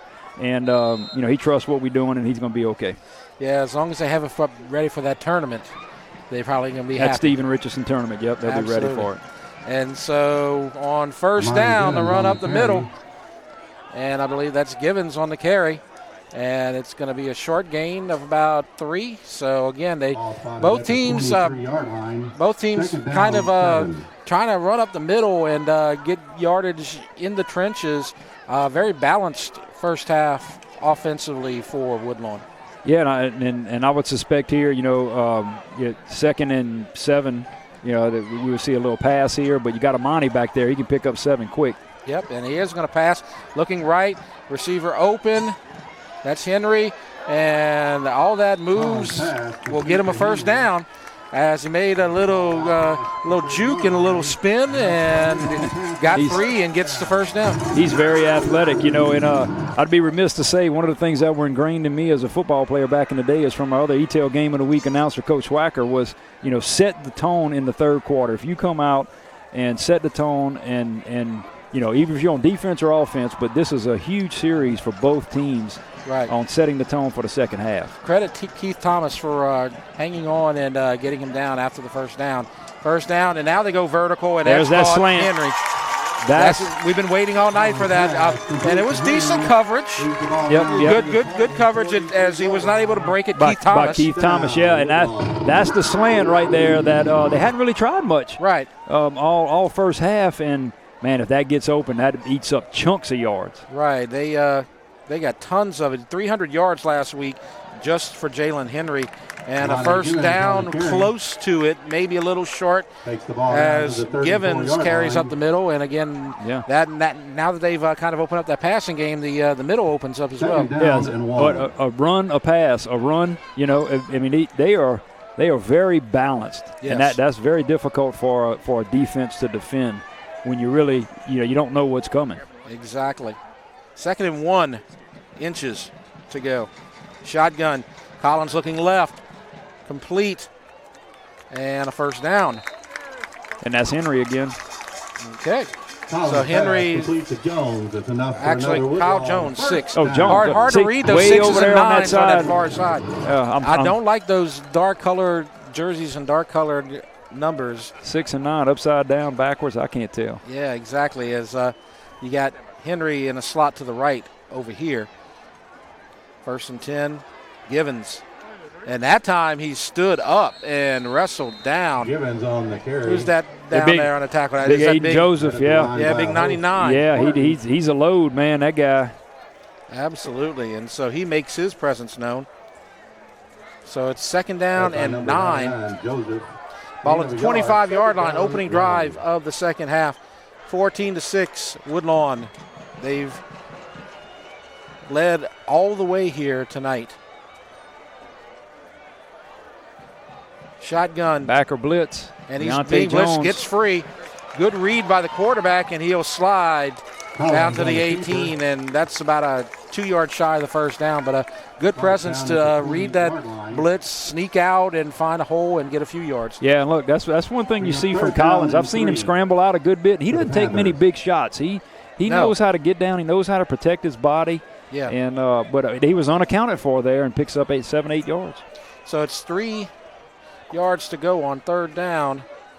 Handoff, Givens. Oh no, that's Javion Haynes, and he gets a first down.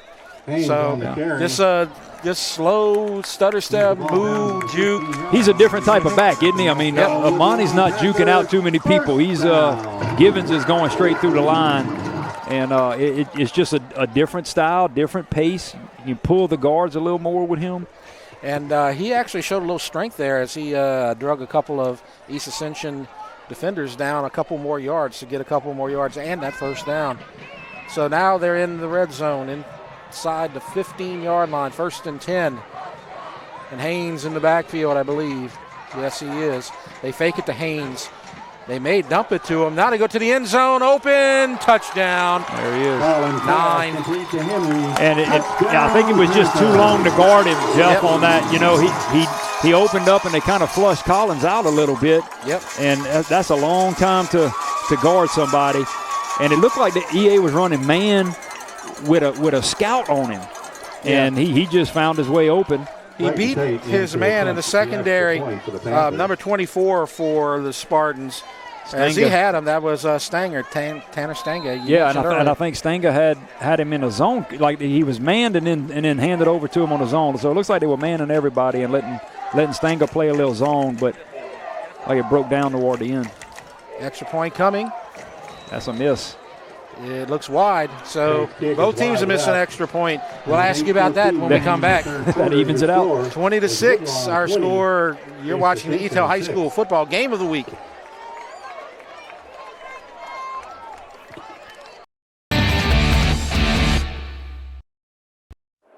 It's game day. A day that should be spent in the living room, not the kitchen. So next game, you just worry about the score, because we've got the food covered. With hand-battered, cooked-to-order, always fresh, never, ever frozen chicken fingers, craveable cane sauce, crispy crinkle-cut fries, and jugs of freshly made tea and lemonade. Raising Cane's Chicken Fingers, one love. New inventory arriving weekly at Ross Downing Buick GMC Hammond and Ross Downing Buick GMC of Gonzales. We've got 20-6 our score. Jeff and Jeff with you at Woodlawn High School, and the kick is taken at the 12 to the 28, and then down. Xavier Jupiter with the return, got about 15 yards. We've been mentioning his name a lot there. Yeah, and on that missed PAT, Jeff, it seems that Woodlawn's operation time is real slow and off. And it just makes it very difficult when you don't have rhythm. That is a rhythm deal to get the snap, the hold, and the kick down. And when your rhythm's off, it just makes it shows you how hard it is. So now Dunn and company will try to answer. And this is a big drive here in this game, a big moment as Woodlawn scores to start the second half. Yeah, it looks like Woodlawn's linebacking core has changed. Right. 26 had started the last few games, and he's in there now. And on first down, brought down from behind after a 2-yard gain.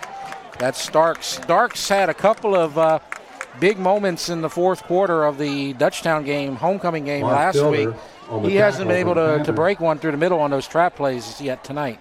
Yeah, I think that Woodlawn defense is pretty big. Yeah. And they're hard to move, and they penetrate well. You know, they hold that line of scrimmage and get down there. It pushed the lineman back a little bit, and it's hard to pull in that situation. Second down, shotgun. Pressure. Blitz. And a receiver there, but overthrown into double coverage. Starks had a bead for a second, but he was knocked hard from behind. Yeah, and that's Deshaun Flowers, outside linebacker. He's been playing that little stand-up defensive end spot almost, and he came with a head of steam, and Dunn's back was to him, and he took a shot there. He's taken a couple of blindside hits. Blindside hit is what caused the interception on the opening drive of the game, as a matter of fact. And it was the same exact thing, the same guy from Woodlawn, 13 right there, Deshaun Flowers, senior outside linebacker, and they're just picking their gaps and blitzing almost every play. Somebody's coming. Big play, 3rd and 8, 7:26 left to go in the third. Dunn, some pressure. Good job. And he rolls out. He gets away. He's going to run, breaks a tackle. He's got room. He cuts outside. He's going to get the first down. Breaks another tackle. They got a flag, a late hit. Yeah, and a flag back at the 24 when he started scrambling. I'm wondering if that's going to be holding. I believe that when the lineman broke through, that there was a hold and they didn't call it. They may have made up a holding call right here, and it looks like they're moving back, and that's unfortunate. Yeah, it looks like the back judge is going to negate a good play right there that Dunn was able to make with his legs. And he ran a long way. He ran all the way to the numbers and then all the way back across to these numbers. That's a pretty good run. He's going to be breathing hard, so he could take a little break. Right. Probably ran about 35, 40 yards on that play. Easy. And so the hold is going to bring it back. I wonder if it was the initial hold that I had seen that they did not call, but there were a couple of linemen there trying to to get him free, but there was definitely a hold on the offensive line, and now it's third and a lot. The ball at the 14, they got to get to the 38. Yeah, 24, 25 yards to go. Yeah, I don't know if you got this play in your your repertoire. You that's know, call the 3rd and 24 play. Yeah, I think you give yourself some room. You know, set it up for the punt here. East Ascension has tried a couple of home run balls here, but they haven't been successful with that at all this season so far. They're more of a ground game team, but they're looking around. Rolls out, throws deep, nobody home, and he throws it out of bounds, incomplete, stops the clock. 7:03, 4th down. And the offensive line did a good job. I mean, they gave him enough time, but Woodlawn was playing a 2-deep zone. Nobody was open back there. Oh, look, they had a little extracurricular activity going on the sideline. I think it's a flag down there about the 6. Or there is a flag. Is that a flag or is it a rag? The ref doesn't look like it's his. Adams back deep for the Panthers. That's a flag. Yeah, something for the Spartans. I don't know if you can see that on our camera as you zoom in. They had a little extracurricular activity. A couple of linemen were pushing on each other. May just be a intentional grounding. He was in the pocket. He didn't step out. Okay. I thought he was out the pocket. Yeah, he was close. I think that's a judgment call, I guess, at that point. But looked like he was out, huh? I thought he was. Yeah. Now Kern's going to be kicking from his end zone, and look, this is on a 3. Yeah. So Kern's going to put his heels on the line and then step up one. And look, this shrinks the snap to about 10 yards. Yeah. And he's got to get it off quick, a 1 step. So I'm not sure if he's going to be able to get everything on it. When he has been able to punt and just straight away punt, he's done a good job tonight. He had that one short kick when I believe he was trying to aim for the sidelines. Let's see what happens. This could be a pivotal play in this game. And he gets it away, and it's a good one. Yeah, high, good coverage. Taken at the 43, and that's it.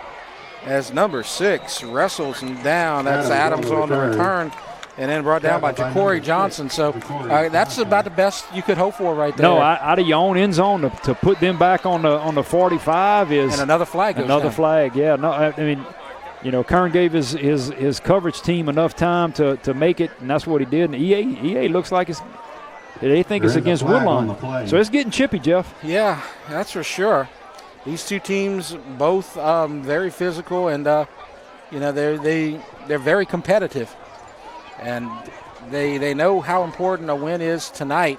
And both teams start out slow. They had both of these teams, I think combined, had 2 wins in non-district play, and one of them was a COVID forfeit. Yeah, and I think last year, right, I don't think EA played Woodlawn because of COVID, right? Right. So you know, Coach Marcus Randall's 3rd year, so his first year out, you know, they weren't very competitive. Right. And they didn't get to play them last year, so, you know, this year is their first time really seeing each other with some big competitive teams. Yeah, and he's 7-14 overall, but you also got to realize he's only been here for 3 years, and he inherited a really bad program, and he kind of pinned his hopes on Ricky Collins, who started as a freshman. That's true. So that's why you had such a poor season the first season. But they've grown up with Ricky Collins, and now look at him right here as a first down from Monty Givens.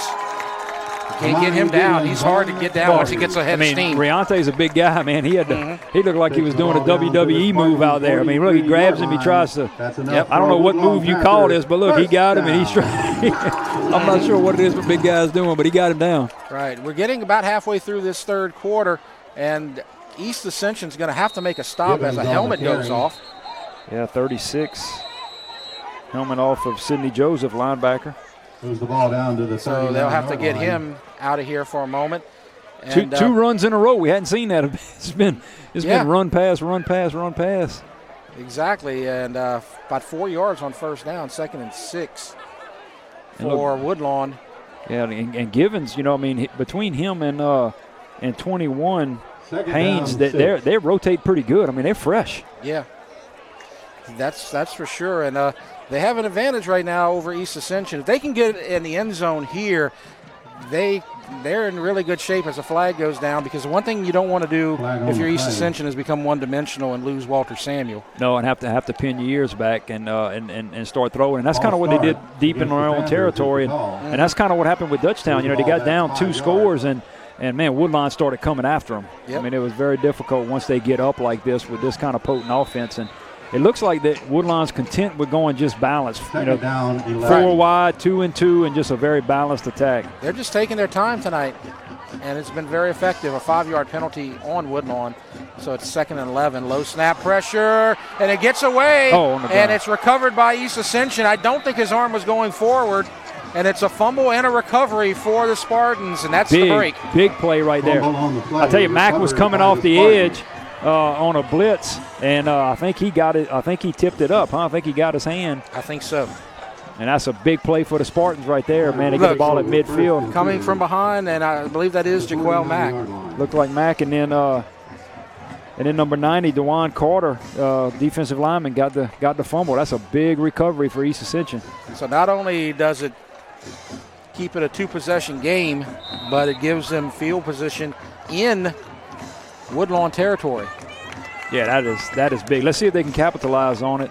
And Walter Samuel, back in, and EA with the sniffer back tight end. I mean, they looking to run here. And it's Samuel, and a big hole to the 30, to the 20, to the 10, and he's going to score, and it's a 1-possession game, Jeff. That is impressive. Look, that's that play they kept running last week against Dutchtown, and it's just a straight dive. There's no trap. There's no anything. It's get ahead of steam and go. And when Samuel doesn't get touched, he's gone. And that's the Walter Samuel we saw last week against Dutchtown with those 3 long touchdown runs. Yep, that is impressive. And so he's big. He's quick for a big guy. Right. So Kern to kick the extra point to try to make it 20-13 and make it a 7-point game. See if they get this operation down right here. Right. We've seen some poor execution on the last 2 PATs. Blocked. No good.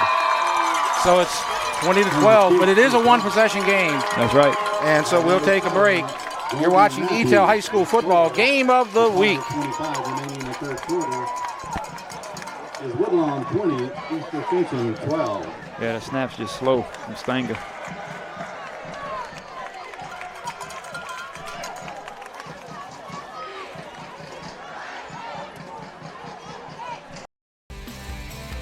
The athletic training staff of East Ascension High School would like to thank Ascension Equipment, Donaldsonville Glass and Body, Our Lady of the Lake Children's Hospital, Piku Builder Supplies, Ross Downing Chevrolet, Wash and Roll Express Car Wash, Austin Fire Systems, SKR Construction, Walk-Ons for their support of the EA Sports Medicine Program.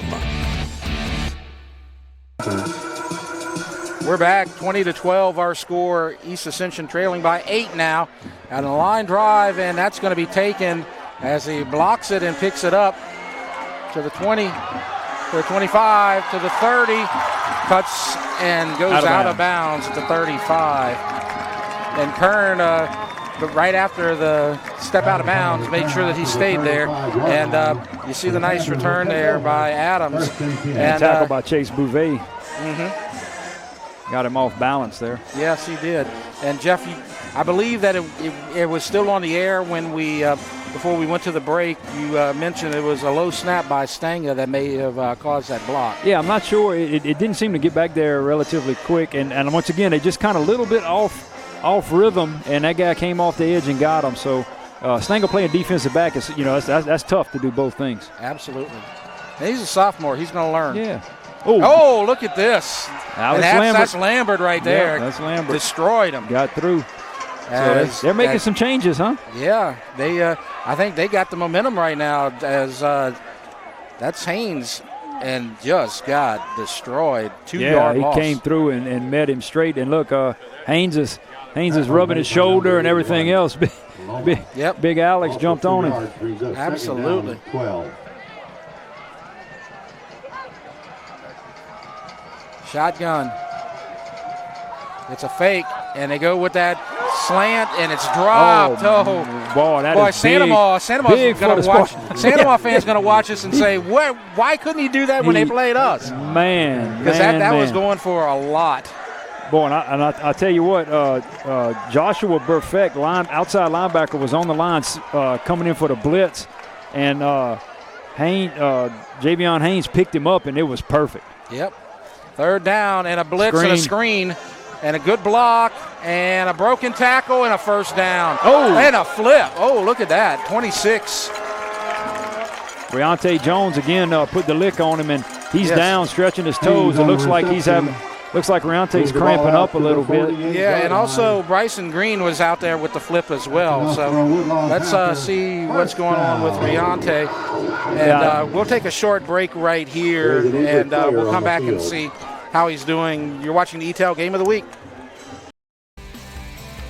The athletic training staff of East Ascension High School would like to thank Ascension Equipment, Donaldsonville Glass and Body, Our Lady of the Lake Children's Hospital, Piku Builder Supplies, Ross Downing Chevrolet, Wash and Roll Express Car Wash, Austin Fire Systems, SKR Construction, Walk-Ons for their support of the EA Sports Medicine Program. And we're back, and Jones still down. Our score 20-12, 4:26 left to go in the third quarter. Jeff Porsche, Jeff Pyron, and we'll keep it here for a minute and talk about stuff while they attend to his injury. We're going to talk about the games next week, because next week is a big week in 5A. Well, it's not a big week for East Ascension. They got McKinley next week, so they get to. One thing I know about that game is McKinley's likely to score 6. Yeah, they had 6 in almost every one, huh? The first 3 games, they scored 6 points in district play. But the games that we're going to be excited about is going to be the Dutchtown Sandoval. That's going to be homecoming, the grand reopening of the pit. And we're going to be out there. I believe Swack and I go and cover that game, and that's going to be a lot of fun. But even bigger in terms of perhaps the big picture in 5A is that other game, Woodlawn against Catholic. Yeah, is that here or is that Memorial? It looks like it's going to be at Memorial. At Memorial, so that'll be fun to watch. And Woodlawn has an opportunity in the district play to make some noise here. And East Ascension, we still got 1.5 quarters left to try to stop that. But that's going to be an interesting game next week. Yeah. As Jones is trying to get up, he's a little slow, and that's a big injury for East Ascension, because he's one of the best defensive players, and he's kind of a Swiss Army knife, because he's as big as a defensive lineman, but he's as fast as a linebacker. That's right. Well, look, Coach Lee moved him to nose guard early in the year, and look, he was terrorizing. But he felt it was after a few weeks, they were losing a couple of games, and he said, let's move him back to linebacker, and then just became very dynamic again. I think he just likes being in space, He's kind of that power forward in basketball that thinks he's a guard, Yeah. I'm not going to speculate, except that it looks like probably an ankle injury right there. I seen him stretching it. It's it's hard to tell, but he's a big guy. Yeah. I mean, it's possible. It's an ankle. It could be something else, but it looks like he's at least they don't have to help him off the field. He's just going slow. I mean, that's a serious injury, perhaps. So we'll see how if he comes back. And it was all the way on the other side of the field, so that kind of just made it exaggerated a little bit. Shotgun, 1st and 10. Collins sacked. And look who it is. Alex Lambert. There he is again. Defensive end, He's made 2 big negative plays on the defense on this drive alone. That's right, on that side. So they changed it some other way. Either his technique is bull rush. That's what he does well, and he does a spin move off of that bull rush. And both of those defensive ends had a great game against Dutchtown last week. He's been kind of quiet tonight, as Lee had all the action in the first half, but he's coming up big in the second half as Givens gets it past or near midfield. We're going to say right at midfield. Looks like the ball is going to be spotted right there. And so that time they tried Lee's side of the field, and they get some positive yards, about 6. 3rd and 8. There's 3:21 left to go in the third quarter. One possession game, 20-12. And EA's content, to stay with this four-man front, even with Riante Jones out. Bringing in another backer. And the shotgun, and I believe that the slot receiver Henry moved early, and I think they're going to push him back 5 yards. Yeah, Henry, you could tell he's kind of aggravated. Yeah, they are on him. They're covering him well, and it looks like East Ascension is stunning their defensive linemen. Where the defensive tackle is taking on that offensive tackle, and the defensive end rushes around, and I think that's how Lambert has been getting free on those last couple of plays. Yeah. So it's confusing the offensive line a little bit. He's been the star of this third quarter. Definitely this drive so far here tonight for East Ascension. And clock now running 2:52. It's been a slow-paced game, not what we saw last week when they played Sanoma. Shotgun, 13 yards to go. 2 left, 2 right. This is their standard offense, and there's going to be a timeout called. Yeah, and you had big 25 for East Ascension, Woodlawn. Joshua Perfect. He was staring Collins down right in the middle, faking blitzes and coming back, and I just don't think Coach Randall liked what he's seen and said, let's get a timeout here. Absolutely. They were in control of this game until that strip fumble recovery. And then the touchdown on the next play. 49-yard run by Samuel, And momentum has shifted. It's changed, and now East Ascension, if they can make a stop here, has a chance to perhaps tie this game. Let's look at the top 10 in 5A. Of course, Catholic High, they're number 1. Zachary second, and Woodlawn took them to the wire. Brother Martin, East Ascension took them to the wire. And then you have the usual suspects, Ponchatoula, Acadiana. Acadiana was 0-2, and now look at them. They're just sneaking up, getting better and better every week. You can't ever count Acadiana out. And it's a straight running attack. And then you got all those North Louisiana teams. That's a little different. West Monroe kind of down there. That's weird. They are, yeah. And Captain Shreve is up. They've had a good couple of years. So now let's get back to the action. It's 3rd and 13. Collins looking to the right, throws, caught, first down. And that is Clayton Adams with the catch, number 2. Tell you what, that is a huge third down conversion. 3rd and 13 at a very pivotal point, and that kind of puts a little momentum, shift there to a certain extent. That's a huge conversion right there.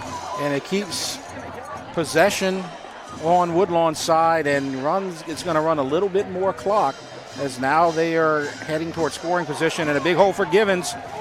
And Bull running hard, and perhaps a first down.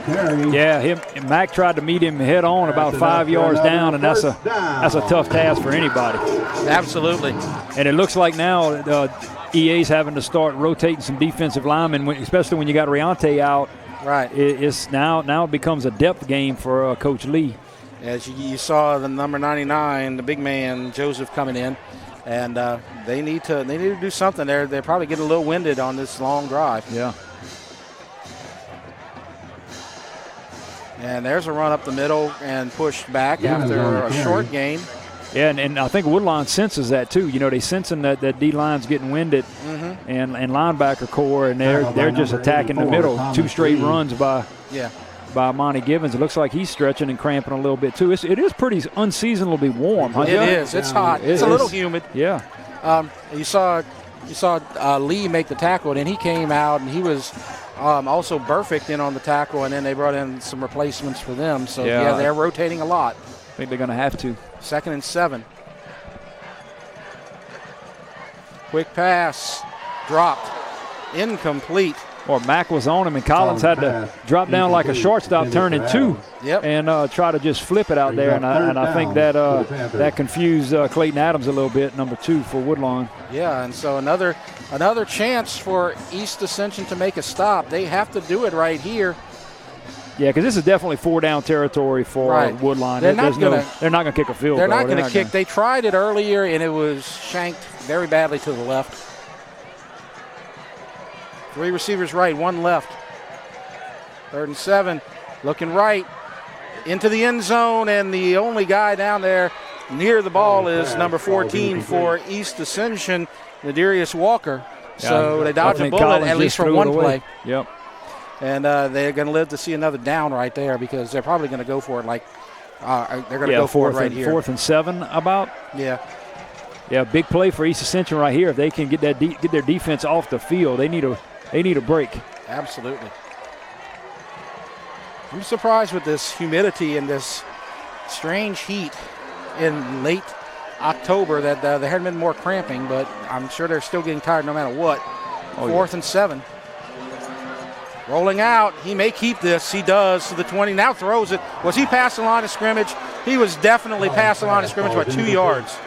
But it doesn't matter. It's incomplete. I'm not even sure why he threw that. He'd have been closer running. Yeah. But, it's hard when you're down there and you're running. Flag on the play. That's going to be. Looks like it's against Woodlawn. I see him pointing back. That's going to be passing beyond the line of scrimmage.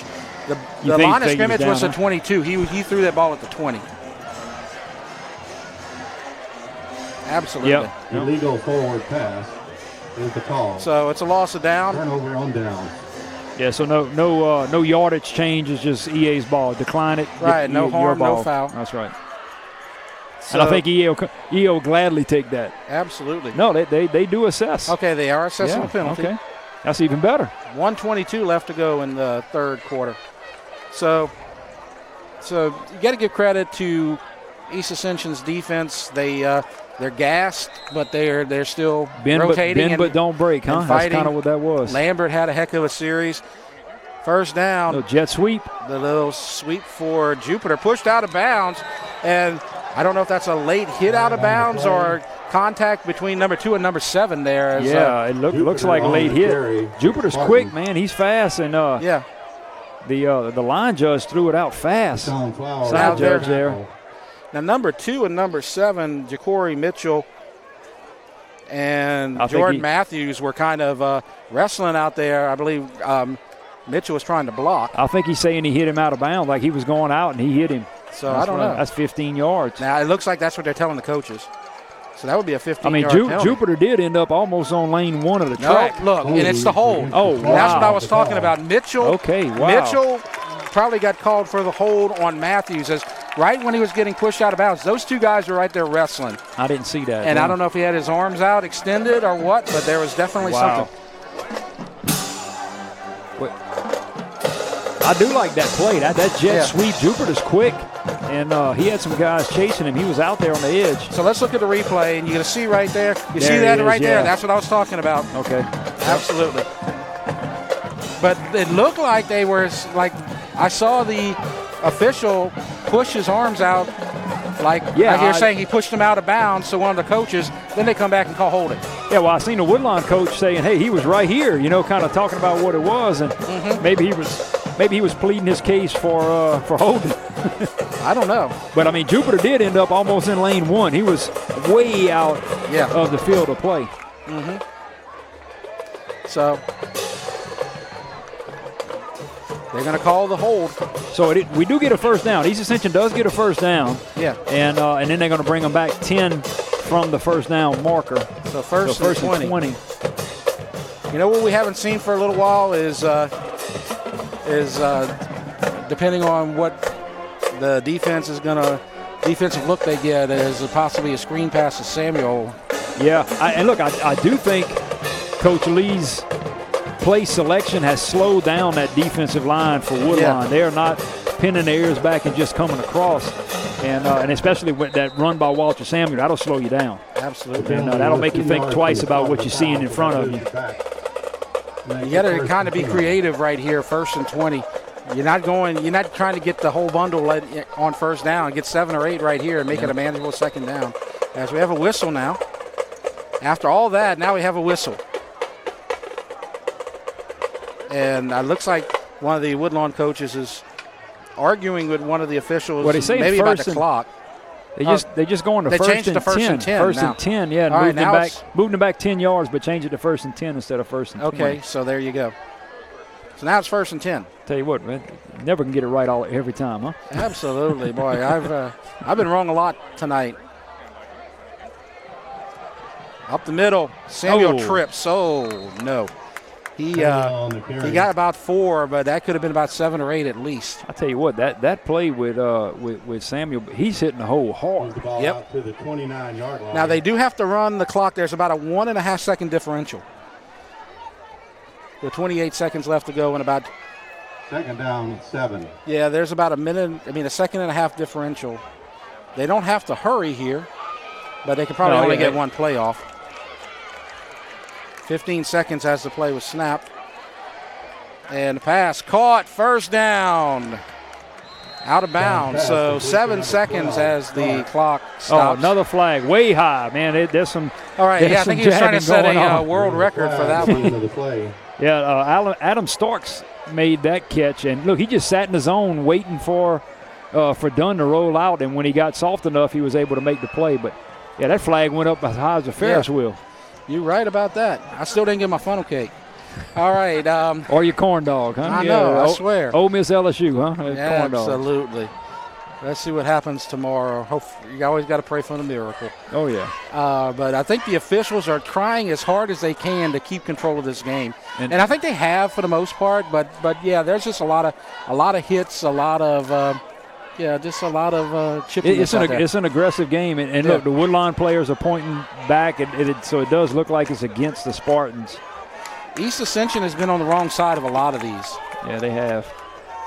Personal foul. And it's killing this drive. Yeah, I mean, early on was, remember the encroachment to the sideline? Or the team was too close that instead of giving a warning, or we didn't see a warning anyway. Yeah.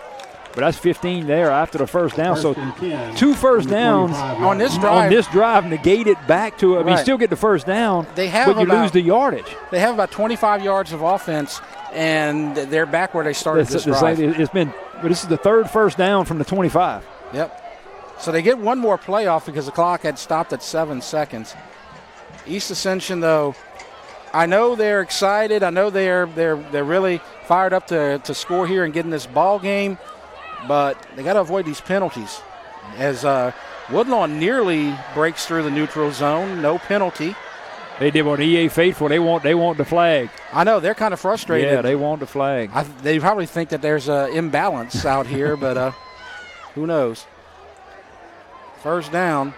Samuel out of bounds. The clock stops at 0. So that's going to end the 3rd quarter. Let's wait 1 second to make sure there's no penalty. There's no penalty. We're going to go to the 4th quarter, 20-12. You're watching the EATEL High School Football Game of the Week. All right, fans. The athletic training staff of East Ascension High School would like to thank Ascension Equipment, Donaldsonville Glass and Body, Our Lady of the Lake Children's Hospital, Piku Builder Supplies, Ross Downing Chevrolet, Wash and Roll Express Car Wash, Austin Fire Systems, SKR Construction, Walk-Ons for their support of the EA Sports Medicine Program. 4th quarter, Jeff and Jeff. It's another good one. We seem to always get a good, close one-possession game, and it's another one, 20-12, as we go into the 4th quarter. East Ascension has trailed all night, but they are still in this ball game. Yeah, what more would you expect, Jeff? We knew. I woke up this morning, knew it would be a close game, and love seeing good high school football like this. And I know the East Ascension Spartans personally. You go there and you hear them in the summertime working out. 4th quarter. This is so they are prepared to try to take games over in the 4th quarter, and I'm sure Woodlawn does the same thing, and they work hard for these moments. So I'm sure it'll stay competitive and chippy right here. They just need to avoid these penalties that are killing this drive so far. And there's a handoff caught from behind, but Samuel breaks free for about 3. Good so it's going to be 3rd and about medium. They faked the jet sweep there. They had him in motion. And it looks like a Woodlawn player's down, maybe cramping up. Yeah, like I said, unseasonably humid and hot out here. So let's take a break, and we'll come back with this injury timeout. You're watching the EATEL High School Football Game of the Week. Fans, Red Ribbon Week is a call to action to speak. Daily routines change, but the land stays the same. There's ground to cover, a herd to feed, and you still have to make it back in time to get a clean start on tomorrow. So run with us on a John Deere Gator, because being linked to the land means the work never stops. Nothing runs like a Deere.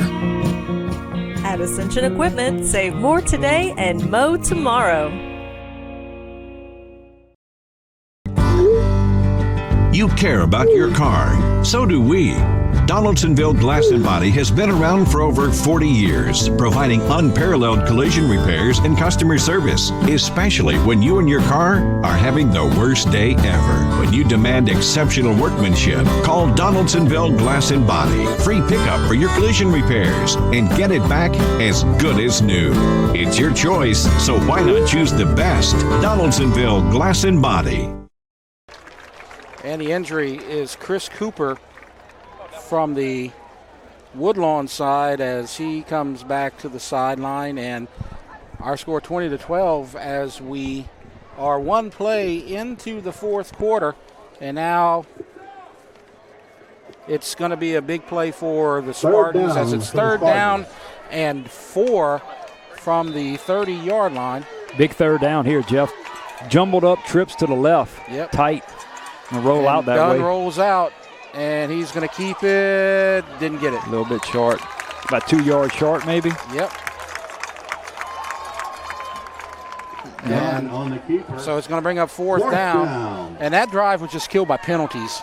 Yeah, 3 first downs, all from the 25. Just hard to overcome that. You know, that's very frustrating, I'm sure, for the EA side. And, you know, when you I don't know how many times you start 3 first downs from the same place. They were able to. Think they'll try to draw them off sides here? Maybe. They're in a heavy package. They are in a heavy package. Looking to the sidelines. And they're going to keep it. Dunn is over. He got it. Dunn got over the line, got over the 30. A big decision right there by Coach Lee, and I like it. I mean, you know, do you want to give the ball back to Collins? No. With 11 minutes left in the fourth quarter, go for it. On the road. They've stopped them twice in the last 2 drives, but I think they're thinking the probabilities are not in their favor after you stop them twice in a row. Yeah, well, I mean, like we were saying earlier, I think Coach Lee's philosophy is keep the ball away from Collins, and if you're trying to do that, you know, I mean, you got to go for it on 4th and 1. I thought it was going to be 4th and 2. It was really a short 1. Yep, and you would expect Samuel with that big, heavy backfield, but Dunn just kept it and found the hole. Yeah, and that's probably a decision he can make. You know, between him and the center, he just taps the center's butt which way he's going to go and takes off. He might have seen a little hole, and let's go get it. 1st and 10, 35 flag. You know, Dunn's a senior, and you know he's been in those situations before, and I'm sure Coach Lee gives him the option to do that. But you know, that's normally what happens. They'll get on the center, and he'll tap left hip or right hip, and he'll give a little flutter of his hand, and they'll snap it and go. Too many penalties tonight for East Ascension. Yeah, that hurts. That's the 3rd penalty on this drive. And so now they're still net 6 on this drive. They probably got about 40 yards of offense. Yeah, that's tough. You still got a lot of time left, and you know, no reason to panic. And look, it's going to be an empty back set with 4 wide to the right. Samuel's in a short slot, I guess you'd call it. Yep. 1st and 15.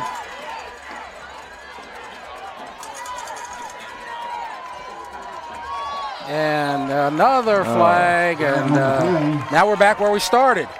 Yeah, and it looked like they looked like they were going to run a read option out of that. Samuel was moving in motion, and Dunn started bouncing, you know, like he was going to read option, and it never really took off. It looked like there was some confusion.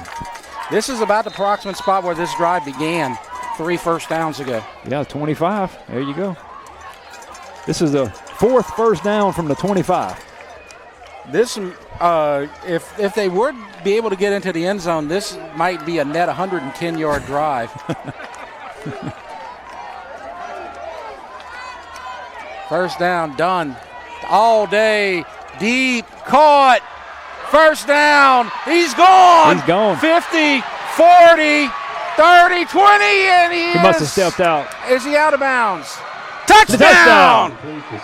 Walter Samuel. Wow. Touchdown. There's that net 110. There. Oh, buddy. He called it. Very explosive play right there. And it was like a little back shoulder pass. I thought he was just jogging because he stepped out of bounds. Yeah, that's what it looked like. I think he might have thought he stepped out, but I seen the ref. The ref was holding his right hand out, signaling like he's not out. He's still in bounds. And, signaling that to the back judge, and then he says touchdown when he crossed. So we might need a second here because there's an injured Woodlawn player coming, and East Ascension getting ready to set up for the 2-point conversion. It's 20-18. 20-18. How about that? Wow. Yeah, and I think you have to go for the 2 here. You never really want to feel like you're chasing those points, but right now with 9 minutes left, getting the ball back to you have to. I mean, there's not even a choice. I think you go heavy again, and I don't think this is a sneak. I think they're going to hand it off here. And jump pass. That's the Tim Tebow pass. No good. No 2-point conversion. No good. It looked like Woodlawn sniffed it out, Jeff. Yeah, they're trying to get to Hobby, and it's no good. So it's 20-18. We'll take a break. You're watching the EATEL High School Football Game of the Week. The athletic training staff of East Ascension High School would like to thank Ascension Equipment, Donaldsonville Glass and Body, Our Lady of the Lake Children's Hospital, Piku Builder Supplies, Ross Downing Chevrolet, Wash and Roll Express Car Wash, Austin Fire Systems, SKR Construction, Walk-Ons for their support of the EA Sports Medicine Program. 74-yard pass from Troy Dunn to Walter Samuel, and it's 20-18 as the 2-point conversion on the Tebow pass, the jump pass, was no good. I like that play call, Jeff. I think that's a good play call down there. Woodlawn's been very aggressive, but they kind of sniffed it out. It was all bunched up, and they were all around. It's just tough play all around. And so Kern will kick it off. He's had a couple of touchbacks tonight. I'd definitely like to see him get it in the end zone here. You don't want him to have an opportunity. He just barely missed the last one. Yep. Back deep for the Panthers. And it's a deep kick, and it's going to be returned. Who's that, Adams? Most likely. 25, 30. Oh, nearly broke it to the 33. Is that tackle by? Didn't catch 40, the tackle. 32? That was Haynes on the return, Javion Haynes. Javion Haynes, I think 32 made that tackle. Bryce Harkless. All right. So that pass, it wasn't your traditional 74-yard touchdown pass. It was short of the first down chains, and it was thrown kind of a jump ball into double coverage. Yeah, but then like Walter Samuel just exploded. Yeah, it looked like a little curl almost. Like Walter stopped, and the 2 defenders were behind him, and Dunn threw a perfect strike right there. And Walter went up and got it, and then turned around, and there was nothing but green grass in front of him. And that's a big guy that can run really fast. So the math of this situation, East Ascension can't give up a touchdown because it'll most likely be a 2-possession game. As a handoff on first down to Givens. And that's 7 or 8 right there. Absolutely. They get a lot of that, Givens. It's hard to tackle. And with that math, you don't want to get into the end zone because a 7-point play would make it 27-18 2-possession game. You don't really trust their kicking game to kick a field goal unless it's like a short one. On second down and a first down keeper by Collins. Yeah, that was a bad snap, Jeff. It hit the ground, and I'm not sure what the play was there, but Collins just alertly picked it up and took off running. He's jawing at his center saying, hey, let's do better than that. Fourth quarter right here, let's get a little better. But I think the defense had got a pretty good break there. Their hands aren't on their hips. They needed a break from that last drive. They do, and they got that first down, so they will keep going with 8:35 left to go. First down.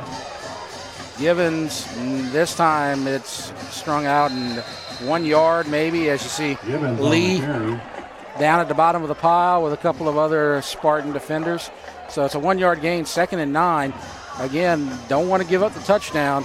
It's a field goal game, and you got a good kicker with Kern. So if you can make a stop and get this ball back, anything could happen. Yeah, and it looks like Woodlawn's content with running it right now, trying to eat up some of that clock and run, but they're going to have to throw before too long.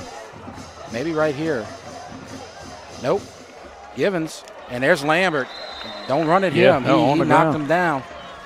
Yep, took his legs out from underneath him, and now you're looking at 3rd and long. Yep, Perfect also in on the tackle as well. So that right side of the line has been stronger in this second half, Jeff. So now it's 3rd down and 8, maybe 9. Yeah, and Riante is still not in at linebacker, so the defense is getting a little thin. I'm not sure if we'll see him back. Can they make one more stop? Pressure. They're stunting again. Pressure, deep downfield, incomplete. There may have been some contact, no flag. No flag. I'll tell you what, I'm wondering if Keith Thomas tipped that ball a little bit. I mean, he was running across and because it hit the defender a little odd, but looked like he was closing on it. Yeah. So they did give up a 1st down, but they did make the stop. And now you're a field goal away from taking the lead. Oh yeah, this is. And once again, the kicking game of Woodlawn is suspect, so it's going to be a return of some type or a short kick or something. So let's see. It's a line drive. Just stay away from it. Get your butts away from it. They do. And it's going to be at about the 23-yard line. 26-yard punt. So it's going to be 1st and 10 for East Ascension. And plenty of time left, Jeff. I mean, 7-10 in the 4th quarter. Plenty of time. No reason to rush anything. So if they can get down into field goal position, they do have a good kicker in Kern. And this is about all you could ask for. They've been trailing all night, and Woodlawn has looked good on offense most of the night. Not so good in the second half. They look really strong in the first half. And if you're halfway through the 4th quarter and it's a 2-point game, you got to be thrilled. We'll talk about that, Jeff, in a second. But on 1st down, Samuel is going to try something. Gets about 2 or 3. Yeah, all you want is an opportunity if you're the Spartans, and you got it right here. And I mean, I think the momentum is behind the Spartans right here. Absolutely. You know, and they have it. And Walter Samuel is your guy. Yep. I mean, he is. They just took him out right now. He's probably a little winded, but they've been rotating running backs all night. So 2nd and 7, and this is a situation where it's been, I believe, 3 offensive drives in a row for Woodlawn where they've been stopped. A turnover on downs, and then a punt. So East Ascension definitely has momentum, like you said. That's really important. 2nd down, quick pass, and this is going to be a short gain near a 1st down. That's Hobby with the catch. He's the player that tried to catch the 2-point conversion, but it was incomplete. Yeah, and that's a good play picked up. Look, now it's 3rd and short. You know, got about and 5. that's what you want. You want those 3rd down and shorts where your playbook opens up a little bit here. Yep, and we're halfway through the 4th quarter, so this is what you want, a 1-possession game. That's right.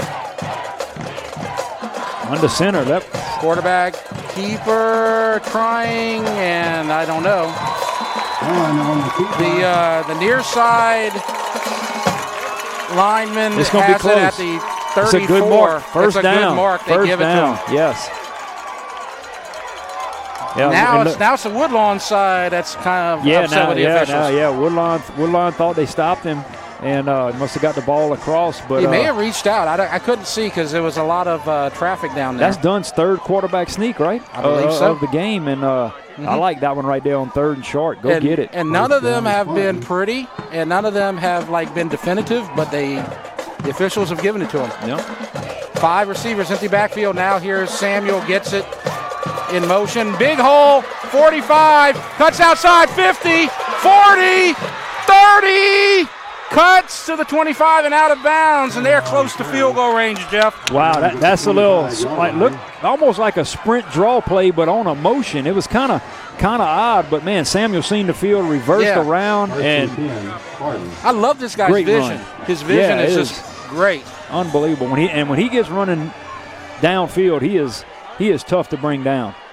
And definitely the momentum, you can feel it. I mean, it is all blue and gold right now. It's quiet over here on the home side. Ball at the 25, 5:14 left to go. And the Spartans brought out a pretty good crowd. I mean, they filled up the stands. They're loud. Bands playing. 1st down, Samuel inside, and again, that vision, he just nearly broke it, but he took a knee and ball on the ground. I'll tell you what, when Walter's running like that, it's really slowing down the rush of the Woodlawn defensive linemen. I mean, they are not pounding off the ball and coming off as fast as they were before. Tried to make that cut inside or make that cut to the right, but just unsuccessful. Yeah, so now Ja'Cory Johnson in, giving Walter a break. 4:39. Man in motion. He gets it on the sweep. He's got room. He turns the corner and is tripped near a first down. Ja'Cory Mitchell on the carry. That's Ja'Cory Mitchell. And it's going to be 3rd down and number 3, 4, and the ball now at the 19-yard line. So doing the math, this would be a 36-yard field goal attempt if they need if they something. hold, and that's well within the range of Kern. Now Mitchell in the backfield again. It's another quarterback sneak. I mean, he's underneath. This is that's not, a long one. Yeah, this is not that's it. That's a long one. They try to draw him off. I don't know. Pitch, Mitchell, he's wide big open. hole, first down. Great play. 1st and goal. Ja'Cory Johnson on the carry. I tell you what, it's fun to watch the offensive line of the Spartans. They are just man on man and just beating their guy. That's what's going on right now. Look at Ja'Cory Johnson. Ja'Cory Johnson with the carry, not Ja'Cory Mitchell. And now it's 1st and goal from the 10, 3.5 minutes. This is it, do or die for the Spartans. First down, and there's Ja'Cory Johnson. Not much. They are content running right up the middle here. Now, 22, Walter's coming back in, Walter Samuel. May look for a fade here to the end zone. They probably want to keep the ball in the middle of the field just in case they resort to a field goal. Yeah, well, you got Alan Starks out here on the numbers all the way to the right. And they got him on that fade earlier. They got him on earlier, and remember it was like a no call, but he's physical. You know, you throw it up to that guy, he's going to go get it. 2:48 and running. And he's on man. He's in man coverage out there by himself. That corner is on an island. You're right about that.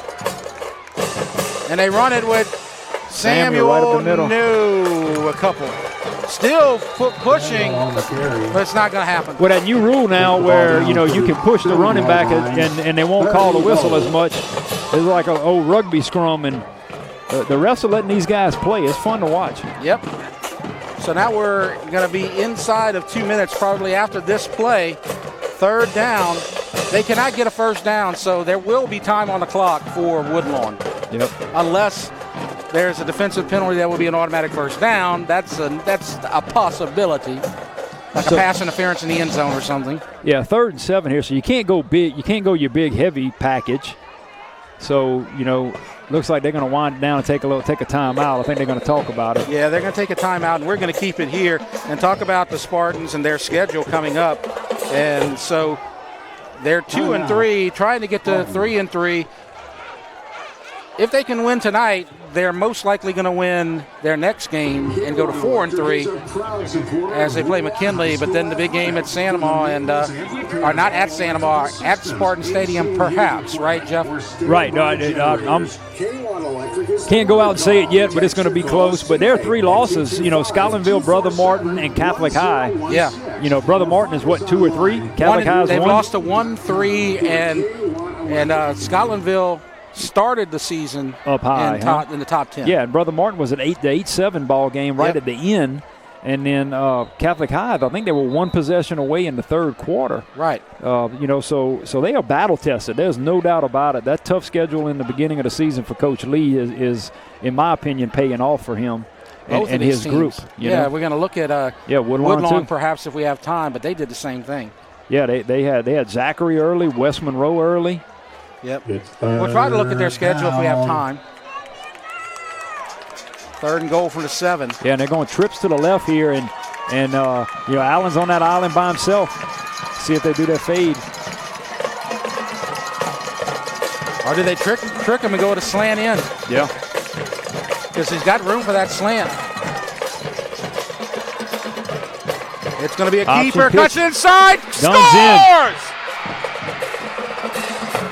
Dunn on the carry. Touchdown. There's a little RPO, and you give the quarterback the opportunity and the option, and he decided not to pitch, and he took it. He's seeing daylight, and he went in untouched. And with 1:47 left, East Ascension takes their first lead of the night. Do they go for 2? It would make it 26-20. Looks like they are. And that would be big because if they can make it a 6-point game, a missed extra point, if Woodlawn would score, would just tie it. I think you got to go for 2 right here. And Samuel's in. And then Samuel's in. The big pack, the big heavies are in. Yep. We've seen this before. Oh, he gave it to the big 99. They gave it to the fridge, and the fridge gets it. He's in, and we've seen that. Good. 26. Aiden Joseph with the conversion. 26-20 as flags go down, so we're going to keep it here for a moment. There is a flag on the play. You got to hope this is not against East Ascension because if that's the case, they're going to be wind up kicking from about the 20-yard line. Right, and it gives an opportunity for Woodlawn to make a good return on it. You don't want to do that. Because it would take it back to about the 25. Kern is a king of touchbacks, and it's against Woodlawn. So they will probably touch it back into the end zone. Yeah, Kern will probably kick this one through the uprights. Tell you what, let's keep it here, and let's look at Woodlawn's schedule since we talked about that, because this is a make-or-break drive in their season.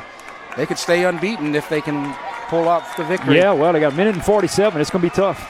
So they had the only win early was the COVID forfeit against Madison Prep, but they've looked good in district play. They've gone 2-0 against Ascension Parish so far. They've been close games, but they've been victories. And I think they were saying that they had some practice issues where they were able to start practicing really a couple of weeks ago full out. Yeah, you're right. And now this is where, if you're Woodlawn, you're not in a big hurry. There's 1:47 left to go. You don't want to leave EA time either. No, you don't. But 1:47 is a lot of time for Collins and his crew. Yep. It's enough. Getting the uprights. And it does not. It's closer to the to the scoreboard. Hits the scoreboard on the bounce. So Jeff, a little quiz here. If you're the East Ascension defense, what number are you looking for? Oh, I got my numbers on number 9. My eyes. I am going to find out where 9 is, and I'm going to make sure I got a man on him. Probably a man covering him in the zone in some situations. He dropped a slant on that last drive. He did. That could have gone for a big gain, maybe even possibility of breaking it all the way. Yeah, let's see if they come out. Looks like they're going to go 2 deep zone, stay in their base 4-man front defense with a 2 deep zone. It's been working. I think he's slot left, excuse me. Shotgun looking left, and it's dropped. They've got lots of drops. There was some miscommunication there between Henry and number 19. Yeah, that's Benton. Yeah, Benton, and I don't think Benton thought it was coming to him. Yeah. I think he thought Haynes was going to catch it. Both of them were in the path of the football. Yeah, that's an odd route. Both of them sitting there. 2nd and 10. They're not keeping track of timeouts on the scoreboard. I'm not sure if Woodlawn has all 3 left. As they look to the left, and that time they try to go to Henry, and he had space, but incomplete. He is going straight to Henry no matter what. He didn't look at anybody else. Yep. Collins, he had made his mind up. He was tagged from the get-go. And this is where you see. Now it's 3rd down, Jeff. 3rd and 10. You see what type of player Collins is, because Collins, when he's not under pressure and can scan the field and do whatever he wants, is just deadly. This is his first real pressure, game on the line type of situation all season. Let's see what he can do. Yeah, they're going back trips. Haynes is on the line to the left. And from the shotgun, now looking middle, throws, caught, and it's 1st down. I think it's a 1st down. Henry. Yeah, Henry went inside. And, I mean, in these go-to situations, I mean, Collins is looking straight for him. That's three direct targets. And he's looking his way again. And 45-yard line, 43 actually. And out of bounds, yep. Now they're going to say 44. Another first down. That's 4 straight targets to Haynes. Yep. Or to Henry. I keep saying Jalen Henry. Henry, not Haynes. Henry. 1:18 left to go. They need a touchdown. 56 yards. A touchdown ties it. An extra point wins it. Whistle. Timeout, maybe?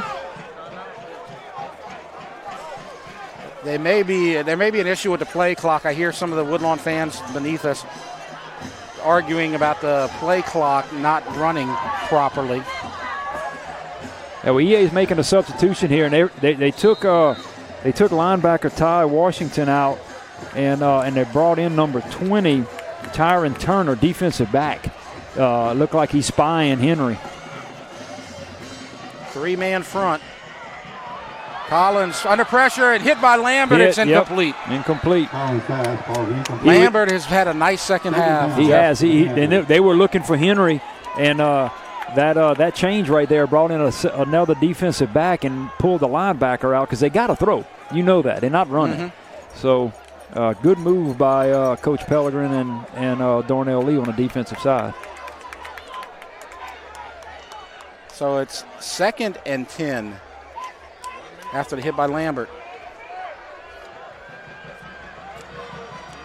3-man front again. Collins looking deep and overthrown and players on the ground. No flags. No now flags. They push it. Oh, there it is. No. That's going to back Woodlawn up 15. That is going to back Woodlawn up 15. That is not. I don't think that's on EA. I seen him pushing. Let's see. See who it's on. The flag went right when he pushed. Oh yeah. It looks like they're pointing that way, and you're right, Jeff. You're nailing this one. Do you decline this, or is it after the play? I think it was after the play. So that'd be 3rd and 25. Yeah, it wasn't interference or anything like that. That would be 3rd and 25. I was almost going to say, do you decline it? That's a frustration penalty right there that you just can't do. And that's something you're seeing for the first time so far in district play for Woodlawn. Being tested like this, yeah. Is that they're not responding well so far. No, they've been ahead most of the time, Yep. and dictating the pace of the game, and EA has changed that. Yeah. It's been very impressive to watch. But Collins can score on one play. Fake. Pressure. Gets away. Rolls out. And more pressure. Gets away again. Hit. 42-yard line. Oh, he stays in bounds, too. Inbounds. They have to call a timeout. It's going to be a timeout most likely right here. 4th and about 13. And that's the first time Collins wasn't sliding on that one. He knows what's going on. And so with this timeout being called, if East Ascension can get the ball back, they can run the clock out. Absolutely. 51 seconds left? Mm-hmm. Yes. So if they don't convert here, yeah, it's pretty much ball game. So let's talk about the game of the week next week while we have a chance. We're going to be at the Pit out at Santa for Dutchtown at Santa Ma, homecoming night. Should be a great environment. I know I talked to Principal Beth Tomplay today, and they got some festivities going on with a procession or parade, whatever you want to call it, to the Pit on Thursday night, and have the band out there and homecoming, and so they'll reopen the Pit, I guess, if you will, but with all the homecoming festivities, and welcome the Griffins in Friday night. And in 2 weeks, the game probably at Spartan Stadium. On the old field on Burnside, absolutely. So it's 4th and 14. EA can win this game right here. Yep, 4 down linemen, 2 deep zone. Look for 9. Where's 9? I believe slot left. He's been there this drive. He's looking that way, under pressure, and he's going to be hit. He's down! Done. East Ascension's going to win it.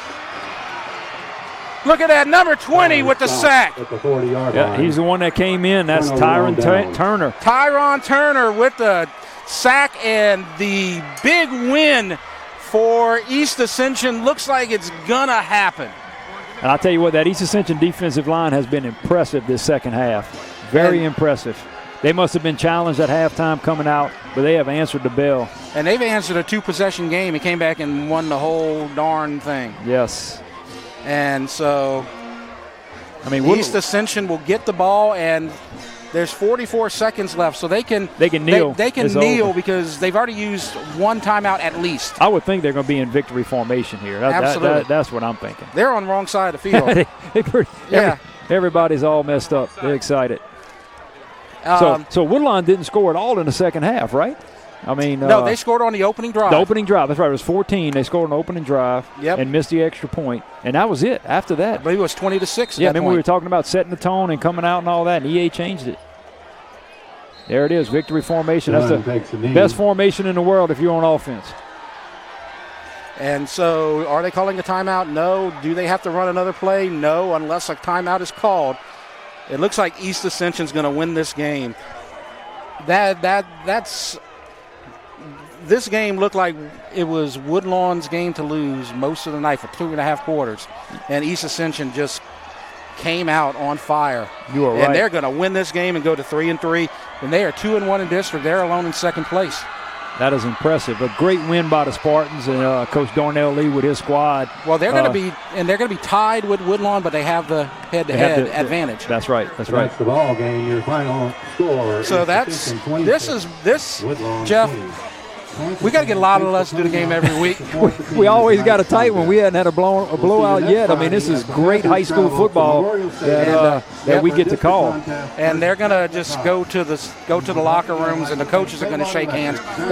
This has been just so intense that you don't want to risk anything right here. Yeah, it changed, and they still jawing at each other all the way back. It looks like Woodlawn wants to go, and I'm not sure what's going to happen here. Looks like the coaches are saying, "No, y'all split it up." Yeah, that's probably a smart thing to do. So East Ascension's going to come out on top, and then they get the win likely next week against McKinley. 6 points. If they can score more than 6. It's going to be something to 6. That's right. And that could improve them all the way up to 4-3. They could have a winning record by the end of next week. That's right. Well, like I said, that schedule, I think, from early on with Coach Lee for his team looks like the right thing to do, huh? Absolutely. The coaching job that I've seen from Darnell Lee this season, you talked about it last week. Lots of, he's the offensive coordinator. He's the head coach. Yeah. He's the special teams coordinator. He's doing it all. He's been a good coach his whole tenure, but you're right. He looks like he's got the golden touch right now, and he's taking it to another level out here. Well, it's impressive to come into Woodlawn, who's been took on Santamon to the wire. Dutchtown was slow, getting going, and Woodlawn took the lead on them, and we couldn't come back. And then for EA to come here and get one win for the Ascension Parish group over Woodlawn was impressive. So that's going to wrap it up. And, Jeff, this has been I need to catch my breath here for a minute. And I got people texting me, what's the score? What's the score?